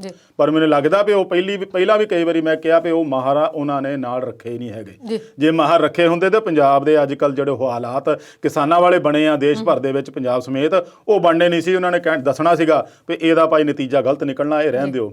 ਪਰ ਉਹਨਾਂ ਦੇ ਜੋ ਮਨ ਆਇਆ ਉਹ ਕਰ ਦਿੰਦੇ ਆ। ਸੋ ਇਸ ਪ੍ਰਤੀ ਵੀ ਉਹਨਾਂ ਨੂੰ ਦੁਬਾਰਾ ਵਾਚਣਾ, ਵਿਚਾਰਨਾ ਪਊਗਾ, ਮਾਹਿਰਾਂ ਨਾਲ ਰਾਏ ਲੈਣੀ ਪਊਗੀ। ਇੱਥੋਂ ਤੱਕ ਕਿ ਜਿਹੜੇ ਸ਼੍ਰੋਮਣੀ ਕਮੇਟੀ ਜਾਂ ਸਿੱਖਾਂ ਨੂੰ ਨੁਮਾਇੰਦਗੀ ਕਰਦੇ ਆ, ਉਹਨਾਂ ਦੇ ਨਾਲ ਜ਼ਰੂਰ ਸਲਾਹ ਮਸ਼ਵਰਾ ਕਰਨਾ ਚਾਹੀਦਾ। ਤੇ ਅਵਤਾਰ ਜੀ, ਕਿਸਾਨੀ ਮੁੱਦੇ ਤੇ ਤੁਸੀਂ ਗੱਲ ਕੀਤੀ ਹੈ ਨਾ, ਇਸੇ ਮੁੱਦੇ ਤੇ ਵਾਪਸ ਪਰਤਦੇ ਆ, ਪਰ ਪ੍ਰੋਗਰਾਮ 'ਚ ਇਸ ਵੇਲੇ ਬ੍ਰੇਕ ਲੈ ਲੈਂਦੇ ਆ।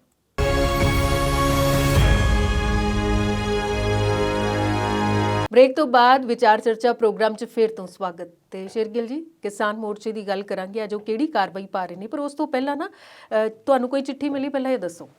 ਚਿੱਠੀਆਂ ਤਾਂ ਬਹੁਤ ਪਾਈਆਂ ਜੀ। ਹੁਣ ਪਤਾ ਨਹੀਂ ਡਾਕ ਵਿਭਾਗ ਵਾਲੇ ਗਾਹਾਂ ਤੋਰਦੇ ਕਿ ਨਹੀਂ ਤੋਰਦੇ। ਡਾਕ ਵਾਲੇ ਵਿਚਾਰੇ ਵੀ ਇਹ ਸੋਚਦੇ ਆ ਵੀ ਕਿਤੇ ਇਹਨਾਂ ਨੇ ਦਰਾਂ ਘਟਾਤੀਆਂ, ਮੁੜ ਕੇ ਫੇਰ ਉਹੀ ਬਰਾਬਰ ਕਰਤੀਆਂ ਤੇ ਸਾਡੀ ਨੌਕਰੀ ਕਿਤੇ ਖਤਰੇ 'ਚ ਵੀ ਅੱਜ ਕੱਢ ਦਿਓ, ਕੱਲ ਨੂੰ ਫੇਰ ਰੱਖ ਦਿਓ। ਇਸ ਕਰਕੇ ਉਹਨਾਂ ਦਾ ਕੰਮ ਵੀ ਹਜੇ 605 ਦੇ ਵਿੱਚ ਚਿੱਠੀਆਂ ਗਾਹਾਂ ਪਹੁੰਚਾਉਂਦੇ ਸਹੀ ਤਰੀਕੇ ਨਾਲ ਕਿ ਨਹੀਂ ਪਹੁੰਚਾਉਂਦੇ, ਲਿਖੀ ਜਾਂਦੇ ਸਾਰੇ। ਅੱਛਾ ਜੀ, ਤੇ ਚਿੱਠੀਆਂ ਪਹੁੰਚੂਗੀ ਤਾਂ ਫਿਰ ਪਤਾ ਲੱਗੂਗਾ ਜੀ। ਚਲੋ ਠੀਕ ਹੈ, ਇਸ ਬਾਰੇ ਖੁਲਾਸਾ ਤਾਂ ਜਦੋਂ ਆਏਗੀ ਤੁਹਾਡੇ ਕੋਲ ਉਦੋਂ ਤੁਸੀਂ ਕਰ ਹੀ ਦੋਗੇ। ਵੈਸੇ ਇਸ ਵੇਲੇ ਸਿਆਸਤੀ ਗਲਿਆਰਿਆਂ ਦੇ ਵਿੱਚ ਨਾ ਚਿੱਠੀਆਂ ਲਿਖਣ ਦਾ ਦੌਰ ਸ਼ੁਰੂ ਹੋਇਆ ਹੋਇਆ। ਦੇਖੋ ਆਧੁਨਿਕ ਤਕਨੀਕ ਆ, ਆਧੁਨਿਕ ਨਵੀਂ ਟੈਕਨੋਲੋਜੀ ਦੇ ਵਿੱਚ ਆਪਾਂ ਪੈਰ ਰੱਖੇ ਆ, ਡਿਜੀਟਲਾਈਜੇਸ਼ਨ ਦੀ ਗੱਲ ਕਰ ਰਹੇ ਆ, ਸਿੱਧੀ ਟਰਾਂਸਫਰ ਪੈਸੇ ਜਿਹੜੀ ਉਹ ਖਾਤਿਆਂ 'ਚ ਜਾ ਰਹੀ ਆ, ਤੇ ਫਿਰ ਵੀ ਆਪਾਂ ਚਿੱਠੀਆਂ ਦੁਆਲੇ ਲੱਗੇ ਆ। ਇਹ ਵੀ ਇੱਕ ਹੈਰਾਨੀ ਵਾਲੀ ਗੱਲ ਆ ਵੀ ਇਹ ਚਿੱਠੀਆਂ ਦਾ ਦੌਰ ਜਿਹੜਾ ਪੁਰਾਤਨ ਆ ਨਾ, ਉਹ ਮੁੜ ਕੇ ਫਿਰ ਆਪਣਾ ਰੰਗ ਦਿਖਾਉਣ ਲੱਗਾ ਆ। ਇਸੇ ਬਹਾਨੇ ਜਿਹੜਾ ਡਾਕੀਆ ਦਾ ਰੰਗ ਤੇ ਚਿੱਠੀਆਂ ਦਾ ਇੱਕ ਆਪਣਾ ਹੀ ਇੱਕ ਹੁੰਦਾ ਸੀ ਅਨੁਭਵ ਜਿਹਾ ਵੀ ਹਾਂ ਵੀ ਚਿੱਠੀ ਆਈ ਆ। ਬੇਸ਼ੱਕ ਜਿੰਨਾ ਮਰਜ਼ੀ ਤੁਸੀਂ ਫੋਨ ਕਰ ਲਓ, ਜਦੋਂ ਮਰਜ਼ੀ ਕਰ ਲਓ, ਪਰ ਜਿਹੜੀ ਰਿਕਾਰਡਿੰਗ ਹੁੰਦੀ ਹੈ ਨਾ, ਜਿਹੜੀ ਚਿੱਠੀ ਵਾਲੀ, ਦੇਖੋ ਪੁਰਾਣੇ ਲੋਕਾਂ ਨੇ ਉਹ ਸਾਂਭ ਕੇ ਰੱਖੇ ਹੁੰਦੇ ਪੱਤਰ, ਵੀ ਆ ਫਲਾਣੇ ਥਾਂ ਦਾ ਪੱਤਰ ਆ, ਬਹੁਤ ਚਿਰ ਦਾ ਆਇਆ ਹੋਇਆ। ਚਿੱਠੀਆਂ ਦਾ ਆਪਣਾ ਹੀ ਇੱਕ ਅਨੁਭਵ ਹੁੰਦਾ ਆ, ਉਹ ਵਧੀਆ ਤਰੀਕਾ ਲਿਖੀ ਜਾਣ ਦਿਓ ਇਹਨਾਂ ਨੂੰ। ਤੇ ਚਿੱਠੀ ਪਹਿਲੇ ਕਿਹਨੂੰ ਲਿਖੀ, ਇਹ ਤਾਂ ਸਭ ਨੂੰ ਪਤਾ ਹੈ ਕਿ ਖੇਤੀ ਮੁੱਦੇ ਨੂੰ ਲੈ ਕੇ ਜਿਹੜੀਆਂ ਚਿੱਠੀਆਂ ਦਾ ਦੌਰ ਚੱਲ ਰਿਹਾ, ਤੇ ਕੋਈ ਕਿਸੇ ਨੂੰ ਚਿੱਠੀ ਲਿਖ ਰਿਹਾ, ਉਹਦਾ ਜਵਾਬ ਦੇ ਰਿਹਾ। ਹੁਣ ਸੀਐਮ ਨੇ ਚਿੱਠੀ ਲਿਖੀ ਹੈ ਪੀਐਮ ਨੂੰ। ਦੇਖੋ ਚਿੱਠੀ ਪੱਤਰ ਦਾ ਦੌਰ ਜਿਹੜਾ ਸ਼ੁਰੂ ਹੋਇਆ ਸੈਂਟਰ ਤੋਂ, ਜੀ, ਉਹਨਾਂ ਨੇ ਪਹਿਲਾਂ ਪੱਤਰ ਲਿਖਤਾ ਵੀ ਅਸੀਂ ਸਿੱਧੀ ਅਦਾਇਗੀ ਕਰਨੀ ਤਾਂ ਠੀਕ ਹੈ, ਨਹੀਂ ਤਾਂ ਸਾਡੀ ਟਾਟਾ ਬਾਏ ਬਾਏ। ਤੇ ਉਸ ਤੋਂ ਬਾਅਦ ਫਿਰ ਦੂਜਾ ਪੱਤਰ ਲਿਖਤਾ ਵੀ ਤੁਸੀਂ ਹਾਲੇ ਵੀ ਨਹੀਂ ਇਹਦਾ ਕੋਈ ਜਵਾਬ ਦਿੱਤਾ, ਜਾਂ ਕੀ ਤੁਹਾਡਾ ਮਨਸ਼ਾ ਹੈ, ਜਾਂ ਤੁਹਾਡਾ ਇਰਾਦਾ ਕੀ ਆ ਵੀ ਸਿੱਧੀ ਅਦਾਇਗੀ ਕਰਨੀ ਜਾਂ ਨਹੀਂ ਕਰਨੀ, ਦੱਸਿਆ ਨਹੀਂ ਕੁਝ ਵੀ। ਪਰ ਨਾ ਕਰ ਚੁੱਕੇ ਸੀਗੇ ਮੁੱਖ ਮੰਤਰੀ ਹੋਣੀ, ਪੰਜਾਬ ਸਰਕਾਰ ਵੀ ਨਾ ਕਰ ਚੁੱਕੀ ਸੀ ਪੂਰੀ ਤਰ੍ਹਾਂ ਵੀ ਅਸੀਂ ਸਿੱਧੀ ਅਦਾਇਗੀ ਨਹੀਂ ਕਰ ਸਕਦੇ। ਹੋ ਸਕਦਾ ਵਿੱਚ ਰੌਲਾ ਪੈ ਰਿਹਾ ਸੀ, ਕੈਪਟਨ ਸਾਹਿਬ ਕਹਿੰਦੇ 1 ਸਾਲ ਦਾ ਸਮਾਂ ਦਿਓ, ਉਹਦੇ ਵੀ ਖਿਲਾਫ ਆਵਾਜ਼ ਉੱਠਣ ਲੱਗ ਪਈ, ਹੁਣ 1 ਸਾਲ ਵਾਲੀ ਗੱਲ ਵੀ ਚਲੇ ਗਈ। ਉਸ ਦਾ ਜਵਾਬ ਦੇ ਵਿੱਚ ਹੁਣ ਮੁੱਖ ਮੰਤਰੀ ਨੇ ਫਿਰ ਇਕੱਠੀਆਂ 2 ਹੀ ਲਿਖ ਦਿੱਤੀਆਂ। ਅੱਛਾ ਜੀ, ਕਹਿੰਦੇ ਹੁਣ ਦੇਖੀ ਜਾਓ ਵੀ ਪਹਿਲਾਂ ਲਿਖੀਆਂ ਨੇ ਇੱਕ ਹੋਰ ਲਿਖ ਦਿੰਦੇ ਆ। ਪਹਿਲਾਂ ਚਿੱਠੀ ਲਿਖੀ ਆ ਵੀ ਸਿੱਧੀ ਅਦਾਇਗੀ ਨਾਲ ਜਿਹੜਾ ਕੰਮ ਆ ਇਹ ਤਹਿਸ ਨਹਿਸ ਹੋ ਜਾਣਾ, ਕਿਸਾਨੀ ਜਿਹੜੀ ਵਿਵਸਥਾ ਆ ਉਹ ਖਰਾਬ ਹੋ ਜਾਣੀ ਆ, ਕਿਸਾਨਾਂ ਦਾ ਆੜ੍ਹਤੀਆਂ ਨਾਲ ਜਿਹੜਾ ਸੰਬੰਧ ਆ, ਰਿਸ਼ਤਾ ਆ, ਉਹ ਟੁੱਟ ਜਾਣਾ ਵੀ ਇਹ ਨਾ ਕਰੋ। ਫੈਡਰਲ ਢਾਂਚੇ ਦੇ ਉੱਤੇ ਤੁਹਾਡੀ ਸਿੱਧੀ ਸੱਟ ਆ, ਤੁਸੀਂ ਇਹਨੂੰ ਰਾਜਾਂ ਦੇ ਅਧਿਕਾਰ ਖੋ ਰਹੇ ਆ। ਉਹ ਚਿੱਠੀ ਲਿਖਤੀ। ਉਸ ਤੋਂ ਬਾਅਦ ਹੁਣ ਫੇਰ ਚਿੱਠੀ ਇੱਕ ਲਿਖ ਦਿੱਤੀ ਵੀ ਜਿਹੜਾ ਰੂਰਲ ਡਿਵੈਲਪਮੈਂਟ ਫੰਡ ਆ, ਦਿਹਾਤੀ ਵਿਕਾਸ ਫੰਡ ਜਿਹੜਾ, ਉਹ ਤੁਸੀਂ MSP ਦਾ 3% ਤੋਂ ਘਟਾ ਕੇ 1% ਕਰ ਦਿੱਤਾ ਵੀ ਇਹਦੇ ਨਾਲ ਸਾਡੀ ਜਿਹੜੀ ਆ ਮੰਡੀ ਬੋਰਡ ਦੀ ਜਾਂ ਮੰਡੀਕਰਨ ਦੀ ਜਿਹੜੀ ਉਹ ਵਿਕਾਸ ਆ ਉਹ ਸਾਰੇ ਰੁਕ ਜਾਣਗੇ। ਤਨਖਾਹਾਂ ਕਿੱਥੋਂ ਦੇਣੀਆਂ, 100 ਤਰ੍ਹਾਂ ਦੇ ਖਰਚੇ ਹੁੰਦੇ ਆ ਵੀ ਇਹ 1% ਨਾ ਕਰੋ, ਇਹ 3% ਹੀ ਰਹਿਣ ਦਿਓ। ਨਹੀਂ ਤਾਂ ਫਿਰ ਇਹ ਵੀ ਉਹਨਾਂ ਨੇ ਇਸੇ ਤਰੀਕੇ ਨਾਲ ਕਿਹਾ ਵੀ ਤੁਹਾਡਾ ਇਹ ਸੰਘੀ ਢਾਂਚੇ ਦੇ ਉੱਤੇ ਜਿਹੜਾ ਇਹ ਹਮਲਾ ਆ ਇਹ ਬਰਦਾਸ਼ਤ ਨਹੀਂ ਕੀਤਾ ਜਾਊਗਾ, ਇਹਨੂੰ ਦੁਬਾਰਾ ਵਿਚਾਰ ਕਰੋ। ਪਿਊਸ਼ ਗੋਇਲ ਹੁਣ ਉਹਨੇ ਲਿਖੀ ਆ ਚਿੱਠੀ, ਇੱਕ ਹੋਰ ਵੀ ਲਿਖੀ ਆ। ਸੰਯੁਕਤ ਕਿਸਾਨ ਮੋਰਚੇ ਨੇ ਵੀ ਇਸ ਵਾਰੀ ਪਹਿਲੀ ਵਾਰ ਪਹਿਲ ਕਰਦੇ ਆ, ਕੇਂਦਰ ਨੂੰ ਚਿੱਠੀ ਲਿਖੀ ਆ ਵੀ ਜਿਹੜਾ ਸਿੱਧੀ ਅਦਾਇਗੀ ਵਾਲਾ ਕੰਮ ਆ ਉਹ ਫਿਲਹਾਲ 1 ਸਾਲ ਲਈ ਅੱਗੇ ਪਾ ਦਿਓ। ਉਹਨਾਂ ਨੂੰ ਵੀ ਲੱਗਾ ਪਏ ਸਿੱਧੀ ਅਦਾਇਗੀ ਕਿਤੇ ਕਰ ਦਿੱਤੀ ਤਾਂ ਫਿਰ ਇਹ ਜਿਹੜਾ ਇਹਨਾਂ ਦਾ ਸੰਬੰਧ ਆੜ੍ਹਤੀਆਂ ਨਾਲ ਫਿਰ ਟੁੱਟ ਜਾਊਗਾ। ਗੱਲ ਵੈਸੇ ਉਹਨਾਂ ਦੀ ਠੀਕ ਆ, ਪਰ ਜੋ ਮੌਜੂਦਾ ਦੌਰ ਚੱਲ ਰਿਹਾ ਉਹਦੇ ਵਿੱਚ ਇਹੀ ਆ ਵੀ ਡਿਜੀਟਲਾਈਜੇਸ਼ਨ ਨੂੰ ਆਪਾਂ ਸ਼ੁਰੂ ਤੋਂ ਹੀ 2014 ਤੋਂ ਜਦੋਂ ਪ੍ਰਧਾਨ ਮੰਤਰੀ ਮੋਦੀ ਹੋਣੀ ਬਣਿਆ ਉਹਨਾਂ ਨੇ ਇਹਨੂੰ ਜ਼ੋਰ ਦਿੱਤਾ ਕਿ ਜਿਹੜੀ ਮੈਂ ਇਹ ਨਕਦੀ ਲੈਣ ਦੇਣ ਜਿਹੜਾ ਉਹ ਖਤਮ ਕਰਨਾ ਆ, ਕਿਉਂਕਿ ਉਹ ਵਿਦੇਸ਼ਾਂ 'ਚ ਬਹੁਤ ਘੁੰਮ ਕੇ ਆਏ ਸੀ, ਦੇਖ ਲਿਆ ਸੀ ਉਹਨਾਂ ਨੇ ਵੀ ਵਿਦੇਸ਼ਾਂ 'ਚ ਨਕਦੀ ਲੈਣ ਦੇਣ ਐਵੇਂ ਨਾ ਮਾਤਰ ਜਿਹਾ ਹੀ ਆ, ਸਾਰਾ ਲੈਣ ਦੇਣ ਆਨਲਾਈਨ ਹੀ ਆ। ਪਰ ਉਹਨਾਂ ਦਾ ਸਿਸਟਮ ਬੜਾ ਤਕੜਾ ਆ। ਸਾਡੇ ਤੋਂ ਫਾਸਟੈਗ ਨਹੀਂ ਅਜੇ 2 ਸਾਲ ਹੋ ਗਏ ਪੂਰੀ ਤਰ੍ਹਾਂ ਲਾਗੂ ਹੋ ਸਕਿਆ, ਉਹਨੂੰ ਵੀ ਗਾਹਾਂ ਦੇ ਗਾਹਾਂ ਟਾਈਮ ਵਧਾ ਰਹੇ ਪਏ, ਹੋਰ ਟਾਈਮ ਮਿਲ ਗਿਆ। ਤੇ ਜੇ ਕਿਤੇ ਗੱਡੀ ਜਾਂਦੀ ਵੀ ਆ, ਫਾਸਟੈਗ ਹੈਗਾ ਵੀ ਆ, ਉੱਥੇ ਉਹਨਾਂ ਦਾ ਜਿਹੜਾ ਉਹ ਬੈਰੀਅਰ ਰੁਕ ਜਾਂਦਾ, ਚੱਕੇ ਨਹੀਂ ਹੁੰਦਾ, ਫਿਰ ਉੱਥੇ ਮੈਨੂਅਲ ਬਿਠਾਇਆ ਹੁੰਦਾ ਬੰਦਾ, ਉਹ ਜਿੰਨਾ ਚਿਰ ਬਟਨ ਦੱਬਦਾ ਨਹੀਂ। ਇਹੋ ਜਿਹੇ ਗੱਲਾਂ ਜਦੋਂ ਆਪਾਂ ਕਰਨੀਆਂ, ਜੇ ਇਹੋ ਜਿਹੇ ਕੰਮ ਕਰਨੇ, ਉਹਦੇ ਲਈ ਪਲੈਨਿੰਗ ਹੋਣੀ ਚਾਹੀਦੀ ਆ, ਜਿਹਦੇ ਕਰਕੇ ਫੁੱਲ ਪ੍ਰੂਫ, ਜਿਹਦੇ ਵਿੱਚ ਕੋਈ ਗਲਤੀ ਰਵੇ ਨਾ। ਹੁਣ ਇਹਦੇ ਵਿੱਚ ਆਪਾਂ ਹਰਿਆਣੇ ਦਾ ਮਾਡਲ ਵੀ ਕੇਂਦਰ ਸਰਕਾਰ ਕਹਿੰਦਾ ਵੀ ਤੁਸੀਂ ਨਹੀਂ ਲਾਗੂ ਕਰਦੇ ਸਿੱਧੀ ਅਦਾਇਗੀ ਦੀ, ਕਹਿੰਦੇ ਪੋਰਟਲ ਭਰਨਾ ਪੈਣਾ, ਜੇ ਉਹ ਬਹੁਤ ਕੁਝ ਕੰਮ ਆ, ਇਹ ਸਾਰਾ ਰੈਵਨਿਊ ਰਿਕਾਰਡ ਜਿਹੜਾ ਆਉਣਾ ਨਹੀਂ ਉੱਤੇ, ਤੇ ਹਰਿਆਣੇ ਦਾ ਮਾਡਲ ਅਪਣਾ ਲਓ। ਹੁਣ ਹਰਿਆਣੇ ਦੇ ਵਿੱਚ ਕੀ ਹੋਇਆ, ਪਹਿਲੀ ਤਾਂ ਖਰੀਦ ਸ਼ੁਰੂ ਹੋਈ ਆ, ਉੱਥੇ ਕੀ ਕਰਤਾ ਉਹਨਾਂ ਨੇ, ਮੇਰੀ ਫਸਲ ਮੇਰਾ ਬਿਊਰਾ ਕਰਕੇ ਇੱਕ ਪੋਰਟਲ ਬਣਾਤਾ। ਜਿਹੜੇ ਪੋਰਟਲ ਦੇ ਉੱਤੇ ਕਿਸਾਨਾਂ ਦੀ ਜੇ ਰਜਿਸਟ੍ਰੇਸ਼ਨ ਹੋ ਗਈ ਤੇ ਉਸ ਤੋਂ ਬਾਅਦ ਇੱਕ ਮੈਸੇਜ ਆਉਂਦਾ ਹੁੰਦਾ ਕਿਸਾਨਾਂ ਨੂੰ। ਹੁਣ ਪਹਿਲੀ ਤੋਂ ਲੈ ਕੇ 6 ਤਰੀਕ ਹੋ ਗਈ ਆ, ਉਹ ਵਿਚਾਰੇ ਕਈ ਮੈਸੇਜ ਉਡੀਕੀ ਜਾਂਦੇ ਆ। ਔਰ ਜਿਨ੍ਹਾਂ ਦੀ ਕਣਕ ਪੱਕ ਗਈ ਉਹਨੂੰ ਮੈਸੇਜ ਨਹੀਂ ਆ ਰਹੇ, ਤੇ ਜਿਨ੍ਹਾਂ ਦੀ ਕਣਕ ਹਜੇ ਖੜੀ ਆ ਉਹਨਾਂ ਨੂੰ ਮੈਸੇਜ ਆ ਰਹੇ ਆ। ਹੁਣ ਉਹ ਕਿੱਥੋਂ ਲੈ ਕੇ ਆਉਣ? ਤੇ ਜਦੋਂ ਕਿਸਾਨਾਂ ਦੀ ਫਸਲ ਜਦੋਂ ਕੱਟੀ ਗਈ ਆ ਤੇ ਹੁਣ ਘਰ ਤਾਂ ਰੱਖਣੋਂ ਰਿਹਾ, ਉਹ ਤਾਂ ਉਦੋਂ ਹੀ ਕੰਬਾਈਨ ਚੋਂ ਲੱਦ ਕੇ ਟਰਾਲੀ 'ਚ ਸਿੱਟੀ ਕੇ ਮੰਡੀ ਲੈ ਗਿਆ। ਉਹ ਮੰਡੀ ਲਿਜਾ ਕੇ ਕਰਨਾਲ, ਉਹਨੇ ਪਿੱਛੇ ਜੇ ਘਟਨਾ ਜਿਹੜੀ ਸੀਗੀ 3-4 ਦਿਨ ਪਹਿਲਾਂ ਦੀ, ਕਰਨਾਲ ਮੰਡੀ 'ਚ ਲਿਜਾ ਕੇ ਉਹਨੇ ਆੜ੍ਹਤੀਆਂ ਦੇ ਕੋਲ ਨਹੀਂ ਸਿੱਟੀ, ਹੁਣ ਲਿਜਾ ਕੇ ਮੇਨ ਦਰਵਾਜ਼ੇ ਦੇ ਮੂਹਰੇ ਸਿੱਟ ਤੀ ਗੇਟ ਦੇ ਵੀ ਆਹ ਲਓ ਚੱਕੋ ਜੀ, ਕਣਕ ਮੈਂ ਨਹੀਂ ਹੁਣ ਲਿਜਾਣੀ, ਇੱਥੇ ਸਿੱਟ ਦਿਓ। ਗੁੱਸੇ ਜਾ ਕੇ ਰੋਸ ਪ੍ਰਗਟ ਕੀਤਾ ਵੀ ਤੁਹਾਡੀ ਰਜਿਸਟ੍ਰੇਸ਼ਨ ਤੁਹਾਡਾ ਮਸਲਾ ਆ, ਸਾਡਾ ਥੋੜ੍ਹੀ ਆ, ਸਾਡੀ ਕਣਕ ਕਿਉਂ ਖਰਾਬ ਕਰਦੇ ਆ। ਤੇ ਖੱਟਰ ਸਾਹਿਬ ਕਹਿੰਦੇ ਆ ਕੋਈ ਨਹੀਂ, ਹਜੇ ਨਵਾਂ ਕੰਮ ਆ, ਹੌਲੀ ਹੌਲੀ ਦਰੁਸਤ ਹੋਣ ਨੂੰ ਟਾਈਮ ਲੱਗ ਜਾਂਦਾ ਹੁੰਦਾ। ਤੇ ਨਾਲੇ ਤੁਹਾਡੀ ਸਰਕਾਰ ਦਿੱਲੀ ਵਾਲੀ ਕਹਿ ਰਹੀ ਆ ਵੀ ਹਰਿਆਣੇ ਦਾ ਮਾਡਲ ਲਾਗੂ ਕਰੋ, ਤੇ ਫਿਰ ਜੇ ਤੁਸੀਂ ਕਹਿੰਦੇ ਪਏ ਹਜੇ ਨਵਾਂ ਕੰਮ ਦਰੁਸਤ ਹੋਣ ਨੂੰ ਟਾਈਮ ਲੱਗ ਜਾਣਾ, ਤੇ ਫਿਰ ਤੁਹਾਡਾ ਮਾਡਲ ਪੰਜਾਬ ਅਪਣਾਊਗਾ ਤਾਂ ਇਹਨੂੰ ਕਿੰਨਾ ਟਾਈਮ ਲੱਗੂਗਾ। ਇਹ ਸਾਰਾ ਜਿਹੜਾ ਆ ਇਹ ਕੰਮ ਸ਼ੁਰੂਆਤ ਤੋਂ ਲੈ ਕੇ ਐਂਡ ਤੱਕ ਜਿੰਨਾ ਚਿਰ ਫੋਲੋ ਪ੍ਰੂਫ ਨਹੀਂ ਹੁੰਦਾ ਉਹਨਾਂ ਚਿਰ ਲਾਗੂ ਨਹੀਂ ਕੀਤਾ ਜਾਣਾ ਚਾਹੀਦਾ। ਕਾਲੀ ਜੇ ਕਰ ਦਿੰਦੇ ਆ ਬੇਸ਼ੱਕ ਕਿਸਾਨ ਅੰਦੋਲਨ ਨੂੰ ਟਾਰਪੀਡੋ ਕਰਨ ਲਈ ਕਹਿ ਦਿਓ, ਜਾਂ ਉਧਰੋਂ ਧਿਆਨ ਬਟਾਉਣ ਲਈ ਕਹਿ ਦਿਓ, ਜਾਂ ਇਹਨਾਂ ਨੂੰ ਖਰਾਬ ਕਰਨ ਲਈ ਕਹਿ ਦਿਓ, ਪਰੇਸ਼ਾਨ ਕਰਨ ਲਈ ਕਹਿ ਦਿਓ, ਜੋ ਵੀ ਕੁਝ ਵੀ ਹੋ ਰਿਹਾ, ਅਕਸਰ ਇਹਦੇ ਵਿੱਚ ਪੀੜਤ ਤਾਂ ਕਿਸਾਨ ਹੀ ਬਣ ਰਿਹਾ। ਕਣਕ ਦੀ ਫਸਲ ਇਸ ਵੇਲੇ ਜੇ ਹੁਣ ਕੱਟਣ ਵਾਲੀ ਹੋ ਗਈ ਆ, ਤਿਆਰ ਆ, ਸੋਨੇ ਰੰਗੀ ਫਸਲ ਜਿਹੜੀ ਆ ਉਹ ਵਿਚਾਰਾ ਚਾਈ ਟਰਾਲੀ 'ਚ ਪਾ ਕੇ ਮੰਡੀ ਲੈ ਕੇ ਜਾਂਦਾ, ਉਹਨੂੰ ਪਤਾ ਹੁੰਦਾ ਵੀ ਮੇਰੀ ਅੱਜ ਫਸਲ ਵਿਕਣੀ ਆ, ਪੈਸੇ ਆਉਣੇ, ਘਰਦਿਆਂ ਨੂੰ ਵੀ ਉਡੀਕ ਹੁੰਦੀ ਪਏ। ਮੈਂ ਛੋਟੇ ਕਿਸਾਨਾਂ ਦੀ ਗੱਲ ਕਰਦਾ, 5 ਏਕੜ ਤੱਕ, ਵੱਡੇ ਕਿਸਾਨਾਂ ਨੂੰ ਬਹੁਤਾ ਨਹੀਂ ਹੁੰਦਾ ਫਰਕ ਪੈਂਦਾ। ਛੋਟੇ ਕਿਸਾਨਾਂ ਦੀ ਗੱਲ ਦੇ ਵਿੱਚ ਆ, ਉਹਨਾਂ ਨੂੰ ਪੂਰੀ ਉਮੀਦ ਹੁੰਦੀ ਆ ਵੀ ਅੱਜ ਸਾਡਾ ਜਿਹੜਾ ਬਾਪੂ ਆ ਜਾਂ ਮੇਰਾ ਪਿਓ ਆ ਜਾਂ ਫਸਲ ਲੈ ਕੇ ਗਿਆ ਤਾਂ ਪੈਸੇ ਆਉਣੇ ਘਰ, ਉਹਦੀ ਪਲੈਨਿੰਗ ਹੁੰਦੀ ਆ ਵੀ ਕਿੱਥੇ ਕਿੱਥੇ ਖਰਚੇ ਕਰਨੇ ਆ। ਤੇ ਜਦੋਂ ਤੁਹਾਡਾ ਉੱਥੇ ਮੰਡੀ ਤੇ ਗਿਆ ਹੋਇਆ ਜਾ ਕੇ ਮੋੜ ਦਿੱਤਾ ਜਾਂਦਾ ਵੀ ਤੇਰੇ ਕੋਲ ਮੈਸੇਜ ਆਇਆ ਦਿਖਾਲ, ਮੈਸੇਜ ਨਹੀਂ ਆਇਆ, ਚੱਲ ਵੀ ਮੰਡੀ ਵਾਪਸ ਮੁੜ ਕੇ ਲੈ ਜਾ। ਇਹ ਕਿੱਦਾਂ ਢਾਂਚਾ ਚੱਲੂਗਾ ਜੇ ਇਸ ਤਰੀਕੇ ਨਾਲ ਤੁਹਾਡਾ ਚੱਲਦਾ ਰਿਹਾ ਕਿ ਨਵਾਂ ਟਾਈਮ ਆ, ਦੁਰਸਤ ਹੋ ਲੈਣ ਦਿਓ। ਜੇ ਤੁਹਾਡੇ ਹਰਿਆਣੇ ਦੇ ਵਿੱਚ ਆਪਣੀ ਸਰਕਾਰ ਹੋ ਕੇ ਵੀ ਮੁੱਖ ਮੰਤਰੀ ਸਾਹਿਬ ਕਹਿ ਰਹੇ ਆ ਵੀ ਨਵਾਂ ਕੰਮ ਆ, ਟਾਈਮ ਲੱਗੂਗਾ ਇਹਨੂੰ ਦੁਰਸਤ ਹੋਣ ਲਈ, ਤੇ ਜਿੱਥੇ ਕਾਂਗਰਸ ਦੀ ਸਰਕਾਰ ਆ ਤਾਂ ਉਹਨਾਂ ਨੇ ਤਾਂ ਤੁਹਾਨੂੰ ਪਹਿਲਾਂ ਹੀ ਕਿਹਾ ਹੋਇਆ ਵੀ ਸਾਨੂੰ 2 ਸਾਲ ਦਾ ਟਾਈਮ ਦੇ ਦਿਓ, ਤੇ ਉੱਥੇ ਤਾਂ ਪਹਿਲਾਂ ਹੀ KYC ਅਪਲੋਡ ਹੈ ਨਹੀਂ, ਰੈਵਨਿਊ ਰਿਕਾਰਡ ਹੈ ਨਹੀਂ, ਤੇ ਤੁਹਾਡੇ ਕੋਲ ਤਾਂ ਜਿਹੜੇ ਠੇਕੇ ਤੇ ਖੇਤੀ ਕਰਦੇ ਆ ਉਹਨਾਂ ਦਾ ਵੀ ਰਿਕਾਰਡ ਹੈ ਨਹੀਂ।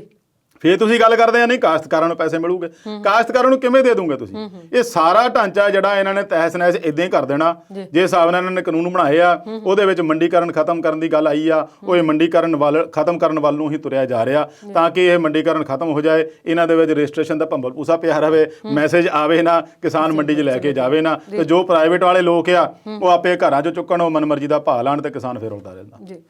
ਤੇ ਸਿਆਸੀ ਚਾਲਾਂ ਸਿਆਸਤਦਾਨ ਬੜੀ ਚੰਗੀ ਤਰ੍ਹਾਂ ਖੇਡਣਾ ਜਾਣਦੇ ਨੇ, ਤੇ ਇਸ ਵੇਲੇ ਕਿਸਾਨ ਭੋਲੇ ਭਾਲੇ ਅਸੀਂ ਕਹਿੰਦੇ ਆ ਜਿਹੜੇ ਡਟੇ ਹੋਏ ਨੇ, ਇੰਨੇ ਮਹੀਨੇ ਹੋ ਗਏ, ਇੰਨੇ ਦੁੱਖ ਝੱਲੇ, ਤੇ ਫਿਰ ਵੀ ਉਹ ਅੱਜ ਤਿਆਰੀ 'ਚ ਨੇ ਕਿ 5 ਅਪ੍ਰੈਲ ਦਾ ਦਿਨ ਹੈ, ਤੇ ਕਿੱਥੇ ਭਲਾ ਅੱਜ ਉਹਨਾਂ ਦੀ ਪਲਾਨਿੰਗ ਜਿਹੜੀ ਹੈ ਮਤਲਬ ਅਮਲੀ ਜਾਮਾ ਪਹਿਨਾਇਆ ਜਾ ਰਿਹਾ। ਬਿਲਕੁਲ ਜੀ, FCI ਨੇ ਨਵੇਂ ਨਿਯਮ ਜਿਹੜੇ ਜਾਰੀ ਕੀਤੇ ਸੀਗੇ ਨਾ ਵੀ ਸਾਨੂੰ ਨਵੀਂ ਇੰਨੀ ਨਹੀਂ ਚਾਹੀਦੀ, ਇੰਨੀ ਚਾਹੀਦੀ ਆ, ਸਾਨੂੰ ਆਹ ਸ਼ਰਤ ਨਹੀਂ ਚਾਹੀਦੀ, ਸਾਨੂੰ ਆਹ ਨਹੀਂ ਚਾਹੀਦਾ, ਕੰਡੀਸ਼ਨਾਂ ਕਈ ਰੱਖ ਦਿੱਤੀਆਂ ਨਵੀਂ ਖਰੀਦ ਲਈ, ਕਣਕ ਦੀ ਖਰੀਦ ਲਈ, ਪਲੱਸ ਉਹਨਾਂ ਨੇ ਬਾਰਦਾਨਿਆਂ ਲਈ ਹੋਰ ਕਈ ਕੁਝ ਸ਼ਰਤਾਂ ਰੱਖੀਆਂ, ਜਿਹਦੇ ਖਿਲਾਫ ਕਿਸਾਨਾਂ ਨੇ ਪੂਰੇ ਦੇਸ਼ ਭਰ ਦੇ ਵਿੱਚ FCI ਦਫ਼ਤਰਾਂ ਦੇ ਘਿਰਾਓ ਦਾ ਪ੍ਰੋਗਰਾਮ ਕੀਤਾ ਆ, ਤਾਂ ਕਿ ਇੱਕ ਮੈਸੇਜ ਜਾ ਸਕੇ ਵੀ ਤੁਸੀਂ ਇਹ FCI ਨੂੰ ਖਤਮ ਕਰਨਾ ਚਾਹੁੰਦੇ ਆ, ਦੇਸ਼ ਦੀ ਸਰਕਾਰ FCI ਦਾ ਢਾਂਚਾ ਖਤਮ ਕਰਨਾ ਚਾਹੁੰਦੀ ਆ, ਇਹ ਠੀਕ ਨਹੀਂ ਹੈ, ਮੁੜ ਕੇ ਖਰੀਦ ਫਸਲਾਂ ਦੀ ਕਿਹਨੇ ਕਰਨੀ ਆ। FCI ਪਹਿਲਾਂ ਵੀ ਆਪਣੇ ਸਿੱਧੇ ਤੌਰ ਤੇ ਬਹੁਤ ਘੱਟ ਖਰੀਦੀ ਹੁੰਦੀ ਆ, ਉਹਨੇ ਗਾਹਾਂ ਏਜੰਸੀਆਂ ਰੱਖੀਆਂ ਹੁੰਦੀਆਂ, ਉਹ ਤੋਂ ਖਰੀਦ ਹੁੰਦੀ ਆ, ਪਰ ਉਹ ਇੱਕ ਸਿਲਸਿਲਾ ਲੜੀਵਾਰ ਚੱਲਦਾ ਰਹਿੰਦਾ ਹੁੰਦਾ ਸੀ। ਜੇ ਕਿਤੇ ਅਦਾਇਗੀ ਲਈ ਸਮਾਂ ਥੋੜਾ ਟਾਈਮ ਵੀ ਪੈ ਗਿਆ ਤਾਂ ਵੀ ਸਮਾਂ ਪੈ ਕੇ ਪੈਸੇ ਮਿਲ ਜਾਂਦੇ ਰਹਿੰਦੇ ਰਹੇ, ਜੇ ਨਹੀਂ ਵੀ ਮਿਲਦੇ ਆ ਤਾਂ ਕਿਸਾਨਾਂ ਲਈ ਆੜਤੀਏ ਤਾਂ ਹੈਗੇ ਹੀ ਆ, ਉਹਨਾਂ ਤੋਂ ਅਗਾਊਂ ਲਏ ਹੁੰਦੇ ਆ। ਹੁਣ ਉਹ FCI ਨੂੰ ਇਸ ਤਰੀਕੇ ਨਾਲ ਖਤਮ ਕਰਨ ਤੇ ਤੁਲੀ ਹੋਈ ਸਰਕਾਰ, ਜਿਹਦੇ ਵਿਰੋਧ ਦੇ ਵਿੱਚ ਕਿਸਾਨ ਖੜ ਗਏ ਯਾਰ, ਉਹਨਾਂ ਨੇ ਸਪਸ਼ਟ ਐਲਾਨ ਕੀਤਾ ਵੀ ਨਾ ਤਾਂ ਸਿੱਧੀ ਅਦਾਇਗੀ ਵਾਲਾ ਮਾਮਲਾ, ਤਾਂ ਨਾ ਜਿਹੜੀਆਂ FCI ਦੇ ਨਵੇਂ ਨਿਯਮ ਆ, ਨਵੀਆਂ ਸ਼ਰਤਾਂ ਆ, ਉਹਨੂੰ ਮੰਨਾਂਗੇ, ਇਸ ਕਰਕੇ ਇਹਨਾਂ ਦੇ ਖਿਲਾਫ ਆ, ਨਹੀਂ ਤਾਂ ਫਿਰ ਅਸੀਂ ਹੁਣ ਆਰ-ਪਾਰ ਦੀ ਲੜਾਈ ਦੁਬਾਰਾ ਸ਼ੁਰੂ ਕਰਨ ਲੱਗੇ ਆ। ਲੁਧਿਆਣੇ ਦੇ ਵਿੱਚ ਉਹਨਾਂ ਦੀ ਸਮਾਜਿਕ ਜਥੇਬੰਦੀਆਂ ਦੀ ਮੀਟਿੰਗ ਹੋਈ ਸੀ ਬੜੀ ਵੱਡੇ ਪੱਧਰ ਤੇ, ਜਿਹਦੇ ਵਿੱਚ ਹਰ ਵਰਗ ਦੇ ਆਗੂ ਸ਼ਾਮਲ ਹੋਏ ਸੀ, ਜਿੱਥੇ ਉਹਨਾਂ ਨੇ ਐਲਾਨ ਕੀਤਾ ਵੀ ਸਾਡੀ ਲਾਮਬੰਦੀ ਹੁਣ ਸਾਡੇ ਨਾਲ ਹੋਰ ਵੀ ਲੋਕ ਜੁੜਦੇ ਜਾ ਰਹੇ ਆ ਔਰ ਜੋੜ ਰਹੇ ਆ। ਆਉਣ ਵਾਲੇ ਸਮੇਂ ਦੇ ਵਿੱਚ ਜਿਹੜਾ ਕਿਸਾਨ ਅੰਦੋਲਨ ਆ ਉਹ ਵੱਡੇ ਪੱਧਰ ਤੇ ਹੋਰ ਫੈਲਾਉਣ ਦੀ ਉਹਨਾਂ ਦੀ ਯੋਜਨਾ ਆ, ਜਿਹਦੇ ਵਿੱਚ FCI ਦਫ਼ਤਰਾਂ ਦਾ ਘਿਰਾਓ ਤਾਂ ਹੈਗਾ ਹੀ ਆ, ਫਿਰ ਉਹਨਾਂ ਨੇ 13 ਨੂੰ ਵਿਸਾਖੀ ਵੀ ਬਾਰਡਰਾਂ ਤੇ ਮਨਾਉਣੀ ਆ, 14 ਨੂੰ ਸੰਵਿਧਾਨ ਦਿਵਸ ਬਾਬਾ ਅੰਬੇਡਕਰ ਦਾ ਦਿਵਸ ਹੈ ਜਿਹੜਾ, ਉਦੋਂ ਉਹਨਾਂ ਨੇ ਸੰਵਿਧਾਨ ਬਚਾਓ ਦਿਵਸ ਮਨਾਉਣਾ ਆ। ਫਿਰ ਹੌਲੀ ਹੌਲੀ ਇਹਨੂੰ ਹੋਰ ਨਵਾਂ ਰੂਪ ਰੇਖਾ ਤਿਆਰ ਕਰਕੇ ਅੰਦੋਲਨ ਦੀ ਗਾਹਾਂ ਹੋਰ ਅੱਗੇ ਲੈ ਜਾਣਾ ਆ। ਫਿਰ ਇਹਨਾਂ ਦੀ ਜਿਹੜੀ ਯੋਜਨਾ ਆ ਉਹ ਸੰਸਦ ਮਾਰਚ ਵੱਲ ਦੀ ਆ, ਜਿਹਦੀ ਹਲੇ ਤਰੀਕ ਨਹੀਂ ਦਿੱਤੀ ਆ, ਉਹ ਆਉਂਦੇ ਸਮੇਂ ਦੇ ਵਿੱਚ ਤਰੀਕ ਵੀ ਐਲਾਨ ਦਿੱਤੀ ਜਾਵੇਗੀ। ਤੇ ਕਿਸਾਨ ਮੋਰਚੇ ਤੇ ਡਟੇ ਹੋਏ ਨੇ, ਤੇ ਇੱਧਰ ਸਾਡੇ ਸਿਆਸਤੀ ਆਗੂ ਵੀ ਨੇ ਕਈ ਜਿਹੜੇ ਝੋਲਾ ਫੜ ਕੇ ਜਾਂਦੇ ਨੇ ਭੋਰੇ 'ਚ ਕਿ ਨਹੀਂ ਇਹ ਤੁਸੀਂ ਦੱਸ ਦਿਓ, ਪਰ ਜਦੋਂ ਬਾਹਰ ਆਉਂਦੇ ਨੇ ਕੋਈ ਨਾ ਕੋਈ ਬਿੱਲੀ ਇੱਦਾਂ ਕਰਕੇ ਬਾਹਰ ਆਉਂਦੀ ਹੈ, ਤੇ ਉਹ ਕੌਣ ਹੈ ਤੇ ਕੀ ਉਹਨਾਂ ਦੇ ਝੋਲੇ 'ਚੋਂ ਕਿਹੜੀ ਵਾਲੀ ਚਿੱਟੀ ਬਿੱਲੀ ਬਾਹਰ ਆਈ ਕਿ ਕਾਲੀ, ਉਹਦੇ ਬਾਰੇ ਦੱਸ ਦਿਓ। ਦੇਖੋ, ਤੁਹਾਡੀ ਮੁਰਾਦ ਤਾਂ ਇੱਕੋ ਹੀ ਸ਼ਖਸ ਵੱਲ ਨੂੰ ਜਾਂਦੀ ਆ, ਪਰ ਨਵਜੋਤ ਸਿੰਘ ਸਿੱਧੂ ਜੀ। ਇਹ ਜਿੰਨਾ ਚਿਰ ਤਾਂ ਚੁੱਪ ਰਹਿੰਦਾ ਆਇਆ ਤਾਂ ਫਿਰ ਮੀਡੀਆ ਵਾਲੇ ਉਦੋਂ ਕਹਿ ਦਿੰਦੇ ਯਾਰ ਸਿੱਧੂ ਕਿੱਥੇ ਗਿਆ, ਇਹ ਬੋਲਦਾ ਹੀ ਨਹੀਂ, ਇਹ ਲੱਭਿਆ ਹੀ ਨਹੀਂ, ਸਾਲ 2 ਸਾਲ ਪੌਣੇ 2 ਸਾਲ ਹੋ ਗਏ, ਕਿੱਥੇ ਚਲੇ ਗਿਆ। ਤੇ ਜਦੋਂ ਉਹ ਬਾਹਰ ਆਉਂਦਾ ਤਾਂ ਕਿਤੇ ਉਹਦੀ ਪ੍ਰੈਸ ਕਾਨਫਰੰਸ ਰੱਖੀ ਹੁੰਦੀ ਹੈ, ਜਾਂ ਕਿਤੇ ਉਹ ਰੈਲੀ 'ਚ ਜਾਂ ਕਿਤੇ ਵੈਸੇ ਮੀਟਿੰਗ ਤੇ ਜਾਂਦਾ, ਤਾਂ ਫਿਰ ਸਾਰੀਆਂ ਮੀਡੀਆ ਦੀ ਨਿਗਾਹਾਂ ਉਧਰ ਤੁਲ ਪੈਂਦੀਆਂ ਵੀ ਸਿੱਧੂ ਅੱਜ ਕੀ ਬੋਲੂਗਾ। ਅਵਤਾਰ ਜੀ, ਸਿੱਧੂ ਅੱਜ ਕੀ ਬੋਲੇਗਾ ਉਹ ਆਪਾਂ ਤੁਹਾਡੇ ਕੋਲੋਂ ਜਾਣਾਂਗੇ, ਪ੍ਰੈਸ ਵਾਲੇ ਪ੍ਰੋਗਰਾਮ 'ਚ ਬ੍ਰੇਕ ਲੈਣੇ ਆ।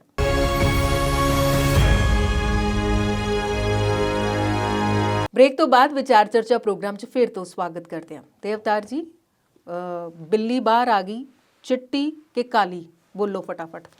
ਇਹਦੇ ਬਾਰੇ ਤਾਂ ਨਹੀਂ ਹਜੇ ਕੁਝ ਵੀ ਕਹਿ ਸਕਦੇ ਵੀ ਚਿੱਟੀ ਆ ਕਿ ਕਾਲੀ ਆ, ਪਰ ਸਿੱਧੂ ਦਾ ਜਿਹੜੇ ਪੁਆਇੰਟ ਉਹਨੇ ਉਠਾਏ ਆ ਜੀ, ਖਾਸ ਕਰਕੇ ਕੇਂਦਰ ਦੇ ਜਿਹੜੇ ਕਾਨੂੰਨਾਂ ਦੇ ਪਲੱਸ FCI ਬਾਬਤ ਜਿਹੜੀ ਚਿੱਠੀ ਲਿਖੀ ਆ, ਜੀ, ਜਿਹੜੇ ਉਹਨਾਂ ਨੇ ਸ਼ਰਤਾਂ ਨਵੀਆਂ ਲਾਈਆਂ, ਨਾਲ ਦੀ ਨਾਲ ਜਿਹੜਾ ਸਿੱਧੀ ਅਦਾਇਗੀ ਬਾਰੇ ਗੱਲ ਆ ਜਿਹੜੀ ਉਹਨਾਂ ਦੇ ਉਹਨੇ ਜ਼ਰੂਰ ਕੇਂਦਰ ਦੇ ਬਖੀਏ ਉਧੇੜੇ ਆ, ਜੀ, ਉਹਨਾਂ ਨੇ ਪੁਆਇੰਟ ਬੜੇ ਅਹਿਮ ਲਏ ਆ ਜਿਨ੍ਹਾਂ ਦੇ ਉੱਤੇ ਵਿਚਾਰ ਕਰਨਾ ਜ਼ਰੂਰੀ ਬਣਦਾ ਆ ਵੀ ਇਸ ਤਰੀਕੇ ਨਾਲ ਜਾਂ ਕਿੱਦਾਂ ਉਹ ਕੇਂਦਰ ਸਰਕਾਰ ਜਿਹੜਾ ਆ ਸਿਸਟਮੈਟਿਕ ਢੰਗ ਨਾਲ ਚੱਲ ਰਿਹਾ ਇੱਕ ਢਾਂਚਾ ਖਤਮ ਕਰਨ ਤੇ ਤੁਲੀ ਹੋਈ ਆ, ਮੰਡੀਕਰਨ ਖਤਮ ਕਰਨ ਤੇ ਤੁਲੀ ਹੋਈ ਆ, ਆੜ੍ਹਤੀਏ ਕਿਸਾਨ ਦਾ ਰਿਸ਼ਤਾ ਖਤਮ ਕਰਨ ਤੇ ਤੁਲੀ ਹੋਈ ਆ, ਇੱਥੋਂ ਤੱਕ ਕਿ ਜਦੋਂ ਹੁਣ ਇੱਕ ਦੋਸ਼ ਲੱਗ ਰਿਹਾ ਸੀਗਾ ਵੀ ਕਿਸਾਨਾਂ ਦੇ ਉੱਤੇ ਬੰਧੂਆ ਮਜ਼ਦੂਰ ਬਣਾਏ ਆ, ਉਹ ਕਿਸਾਨਾਂ ਦਾ ਔਰ ਮਜ਼ਦੂਰਾਂ ਦਾ ਜਿਹੜਾ ਪ੍ਰਵਾਸੀ ਮਜ਼ਦੂਰਾਂ ਦਾ ਉਸ ਰਿਸ਼ਤੇ ਦੇ ਵਿੱਚ ਵੀ ਦਰਾਰ ਪਾਉਣ ਦੀ ਕੋਸ਼ਿਸ਼ ਹੋਈ ਆ, ਉਹਨੂੰ ਲੈ ਕੇ ਸਿੱਧੂ ਨੇ ਆਪਣੇ ਤੌਰ ਤੇ ਬਹੁਤ ਵਧੀਆ ਤਰੀਕੇ ਨਾਲ 4-5 ਬਿੰਦੂ ਇਦਾਂ ਦੇ ਗਿਣਾਏ ਆ ਜਿਹੜੇ ਕਿ ਅਹਿਮ ਆ।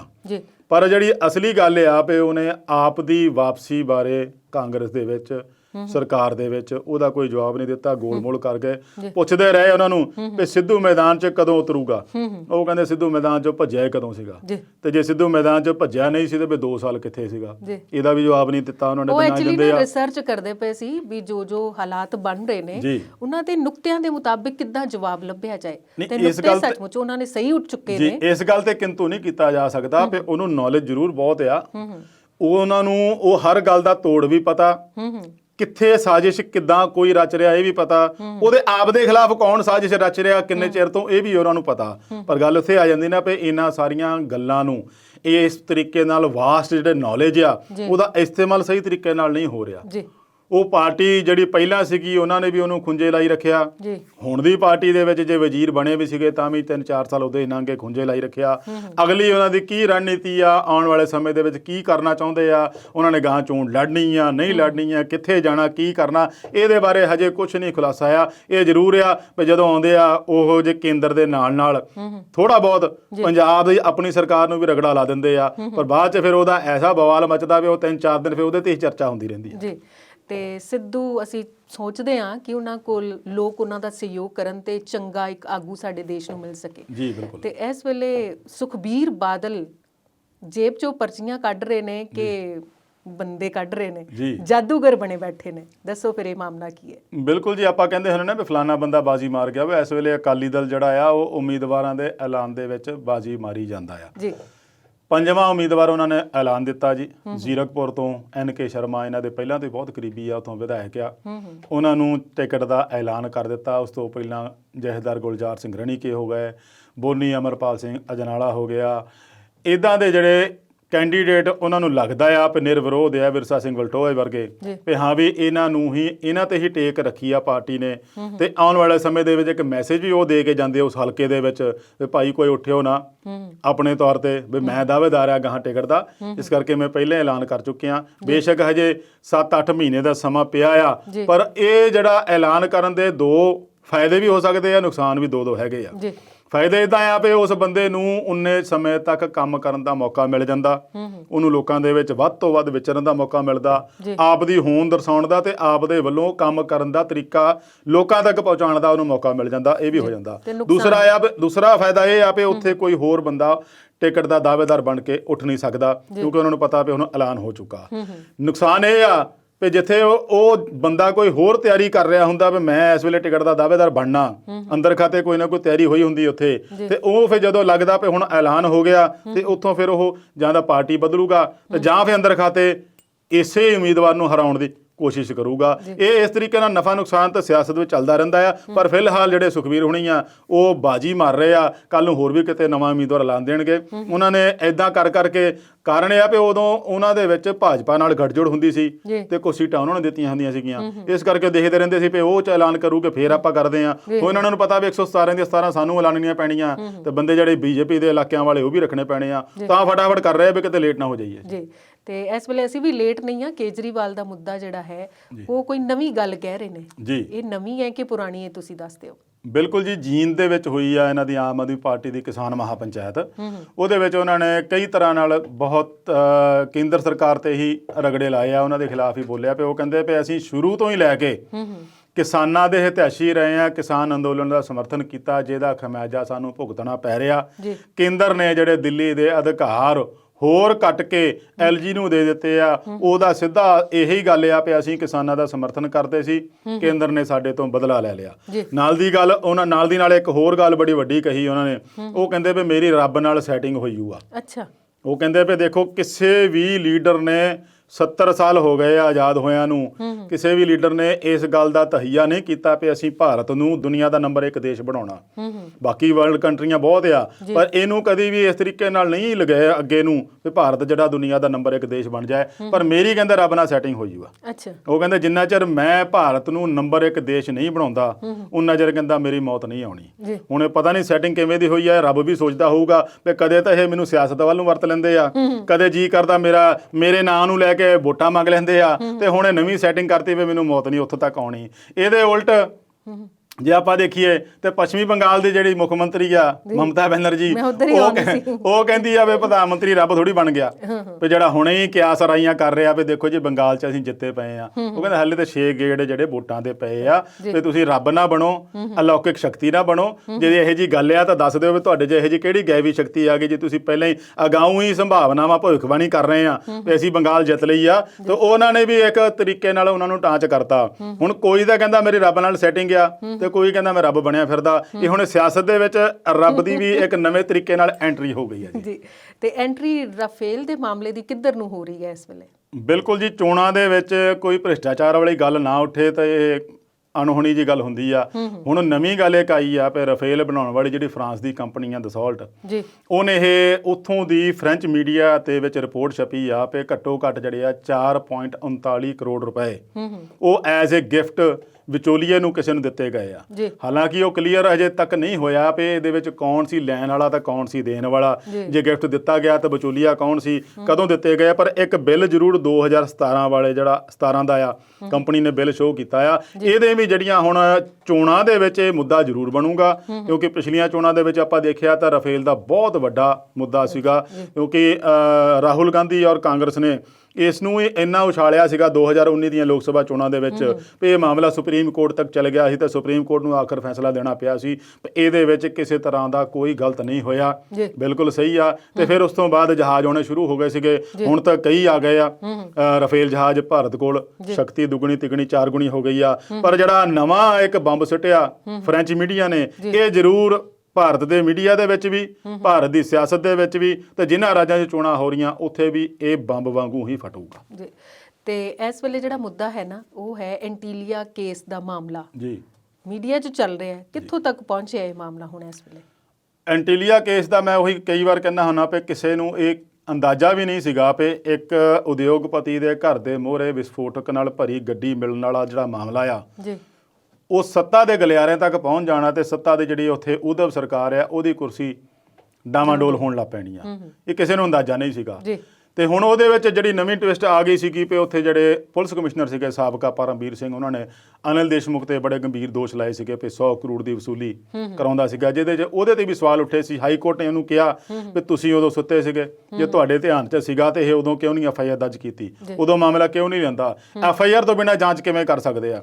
ਹੁਣ ਉਹ ਮਾਮਲਾ ਜਿਹੜਾ ਆ ਹਾਈ ਕੋਰਟ ਨੇ ਪਰਮਬੀਰ ਵਰਸਸ ਅਨਿਲ ਦੇਸ਼ਮੁਖ ਗ੍ਰਹਿ ਮੰਤਰੀ CBI ਨੂੰ ਸੌਂਪ ਦਿੱਤਾ ਆ। ਹੁਣ CBI ਨੂੰ ਸੌਂਪ ਦਿੱਤਾ ਮਤਲਬ ਸੈਂਟਰ ਕੋਲ ਆ ਗਿਆ ਮਾਮਲਾ। ਤੇ ਉੱਥੇ ਅਨਿਲ ਦੇਸ਼ਮੁਖ ਹੋਣੀ ਹੁਣ ਤੱਕ ਕਹਿੰਦੇ ਰਹੇ ਆ ਵੀ ਦੇਖੋ ਰਿਟਾਇਰਡ ਜੱਜ ਦੇ ਇੱਕ ਪੈਨਲ ਬਣਾ ਦਿੰਦੇ ਆ, ਉਹਦੇ ਰਾਹੀਂ ਅਸੀਂ ਇਹਦੀ ਜਾਂਚ ਕਰਵਾਵਾਂਗੇ। ਪਰ ਨਾਲ ਦੀ ਨਾਲ ਵਿਰੋਧੀ ਧਿਰ ਜਿਹੜੀ ਭਾਜਪਾ ਸੀ, ਉਹ ਫੜਨਵੀਸ ਹੁਣੀ ਕਹਿ ਰਹੇ ਸੀਗੇ ਵੀ ਜਿੰਨਾ ਚਿਰ ਇਹ ਅਹੁਦੇ ਤੇ ਗ੍ਰਹਿ ਮੰਤਰੀ ਦੇ ਬੈਠਾ ਆ ਉਹਨਾਂ ਚਿਰ ਜਿਹੜੀ ਜਾਂਚ ਨਿਰਪੱਖ ਨਹੀਂ ਹੋ ਸਕਦੀ। ਹੁਣ ਜਦੋਂ ਹਾਈ ਕੋਰਟ ਨੇ CBI ਨੂੰ ਸੌਂਪ ਦਿੱਤਾ ਤਾਂ ਲੱਗਦਾ ਵੀ ਇਹ ਕਿਸੇ ਤਹਿ ਤੱਕ ਪਹੁੰਚੂਗੀ। ਇਹਦੇ ਵਿੱਚ ਹੋਰ ਕਿੰਨੇ ਲਪੇਟੇ 'ਚ ਆਉਣਗੇ ਇਹ ਬਾਅਦ ਦੀ ਗੱਲ ਆ, ਪਰ CBI ਕੋਲ ਮਾਮਲਾ ਪਹੁੰਚਣਾ ਇੱਕ ਸਰਕਾਰ ਜਿਹੜੀ ਉੱਥੋਂ ਦੀ ਸਥਾਨਕ ਆ ਉਹਨੂੰ ਵੀ ਝਟਕਾ ਆ, ਤੇ ਪਲੱਸ ਜਿਹੜਾ ਗ੍ਰਹਿ ਮੰਤਰੀ ਆ ਉਹਨੂੰ ਵੀ ਵੱਡਾ ਝਟਕਾ ਲੱਗਾ ਹੋਊਗਾ ਵੀ CBI ਦੇ ਕੋਲ ਮਾਮਲਾ ਜਾਣ ਨਾਲ। ਮਾਮਲਾ ਹੁਣ ਇੱਥੇ ਇਹ ਆ ਵੀ ਉੱਥੇ ਨਿਤ ਨਵੀਆਂ ਕਾਰਾਂ ਦੀ ਐਂਟਰੀ ਹੁੰਦੀ ਆ। ਜੇ ਉੱਥੇ ਕਹਿ ਲਓ ਵੀ ਆਡੀ ਮਿਲ ਗਈ, BMW ਮਿਲ ਗਈ, ਮਰਸੀਡੀਜ਼ ਮਿਲ ਗਈ, ਫਿਰ ਵੋਲਵੋ ਮਿਲ ਗਈ, ਉਹ ਇਹੋ ਜਿਹੀਆਂ ਗੱਡੀਆਂ 8 ਬਰਾਮਦ ਕਰ ਲਈਆਂ ਤੇ ਜਿਹੜੀ ਉਹਦੇ ਨਾਲ ਇੱਕ ਲੇਡੀ ਸੀਗੀ, ਮਿਸਟਰੀ ਲੇਡੀ ਜਿਹੜੀ ਸੀਗੀ ਦੇਖੀ ਗਈ ਸੀ CCTV ਕੈਮਰੇ ਦੇ ਵਿੱਚ ਹੋਟਲ 'ਚ ਜਾਂਦੇ ਆ, ਉਹਨੂੰ ਵੀ NIA ਨੇ ਗ੍ਰਿਫਤਾਰ ਕਰ ਲਿਆ ਗਿਆ ਹੈ। ਉਹਦਾ ਰਿਮਾਂਡ ਫਿਰ ਲੈ ਲਿਆ ਗਿਆ ਸੀਗਾ ਸਚਿਨ ਵਾਜ਼ੇ ਦਾ। ਤੇ ਉਹਨਾਂ ਨੂੰ ਇਹ ਸੀਗਾ ਵੀ ਹਾਲੇ ਵੀ ਇਹਦੇ ਜਿਹੜੀ ਸਾਹਮਣੇ ਬਿਠਾ ਕੇ ਨਾ ਜਿਹੜੇ ਬੰਦੇ ਆ ਉਹਨਾਂ ਦੇ ਨਾਲ ਇਹਦੀ ਆਮੋ ਸਾਹਮਣੇ ਹੋ ਕੇ ਗੱਲਬਾਤ ਪੁੱਛਗਿੱਛ ਕੀਤੀ ਜਾਣੀ ਜ਼ਰੂਰੀ ਆ, ਜਿਹਨੂੰ ਲੈ ਕੇ NIA ਅਦਾਲਤ ਨੇ ਹੋਰ ਇਹਨੂੰ ਦੇਤੀ ਸੀਗੀ, ਰਿਮਾਂਡ ਦਿੱਤਾ ਸੀਗਾ। ਹਜੇ ਉਹਦੇ 'ਚ ਹੋਰ ਬਹੁਤ ਕੁਝ ਖੁਲਾਸੇ ਹੋਣੇ ਆ, ਕਈਆਂ ਦੇ ਗਿਰੀਬਾਨ ਤੱਕ ਜਾਣਾ ਹੈ ਹੱਥ NIA ਦਾ। ਹੋ ਸਕਦਾ ਸਰਕਾਰ ਨੂੰ ਵੀ ਇਹਦਾ ਸੇਕ ਲੱਗੇ ਤੇ ਉਧਰ ਜਦੋਂ CBI ਦੀ ਜਦੋਂ ਜਾਂਚ ਚੱਲ ਪੈਣੀ ਆ ਤਾਂ ਕੁਦਰਤੀ ਆਪੇ ਸਰਕਾਰ ਦੇ ਕੋਲ ਵੀ ਇਹ ਗੱਲ ਪਹੁੰਚੂਗੀ। ਤੇ ਅਵਤਾਰ ਜੀ, ਬੜੇ ਸੋਹਣੇ ਤਰੀਕੇ ਨਾਲ ਤੁਸੀਂ ਅੱਜ ਦੇ ਮੁੱਦਿਆਂ ਤੇ ਵਿਚਾਰ ਸਾਂਝੇ ਕੀਤੇ। ਤੁਹਾਡਾ ਸਟੂਡੀਓ 'ਚ ਆਉਣ ਲਈ, ਇੰਨਾ ਵਕਤ ਕੱਢਣ ਲਈ ਧੰਨਵਾਦ। ਸੋ ਦਰਸ਼ਕਾਂ ਦਾ ਵੀ ਧੰਨਵਾਦ ਕਰਦੇ ਹਾਂ ਅੱਜ ਦੇ ਵਿਚਾਰ ਚਰਚਾ ਦੇ ਇਸ ਪ੍ਰੋਗਰਾਮ ਨਾਲ ਜੁੜਨ ਲਈ।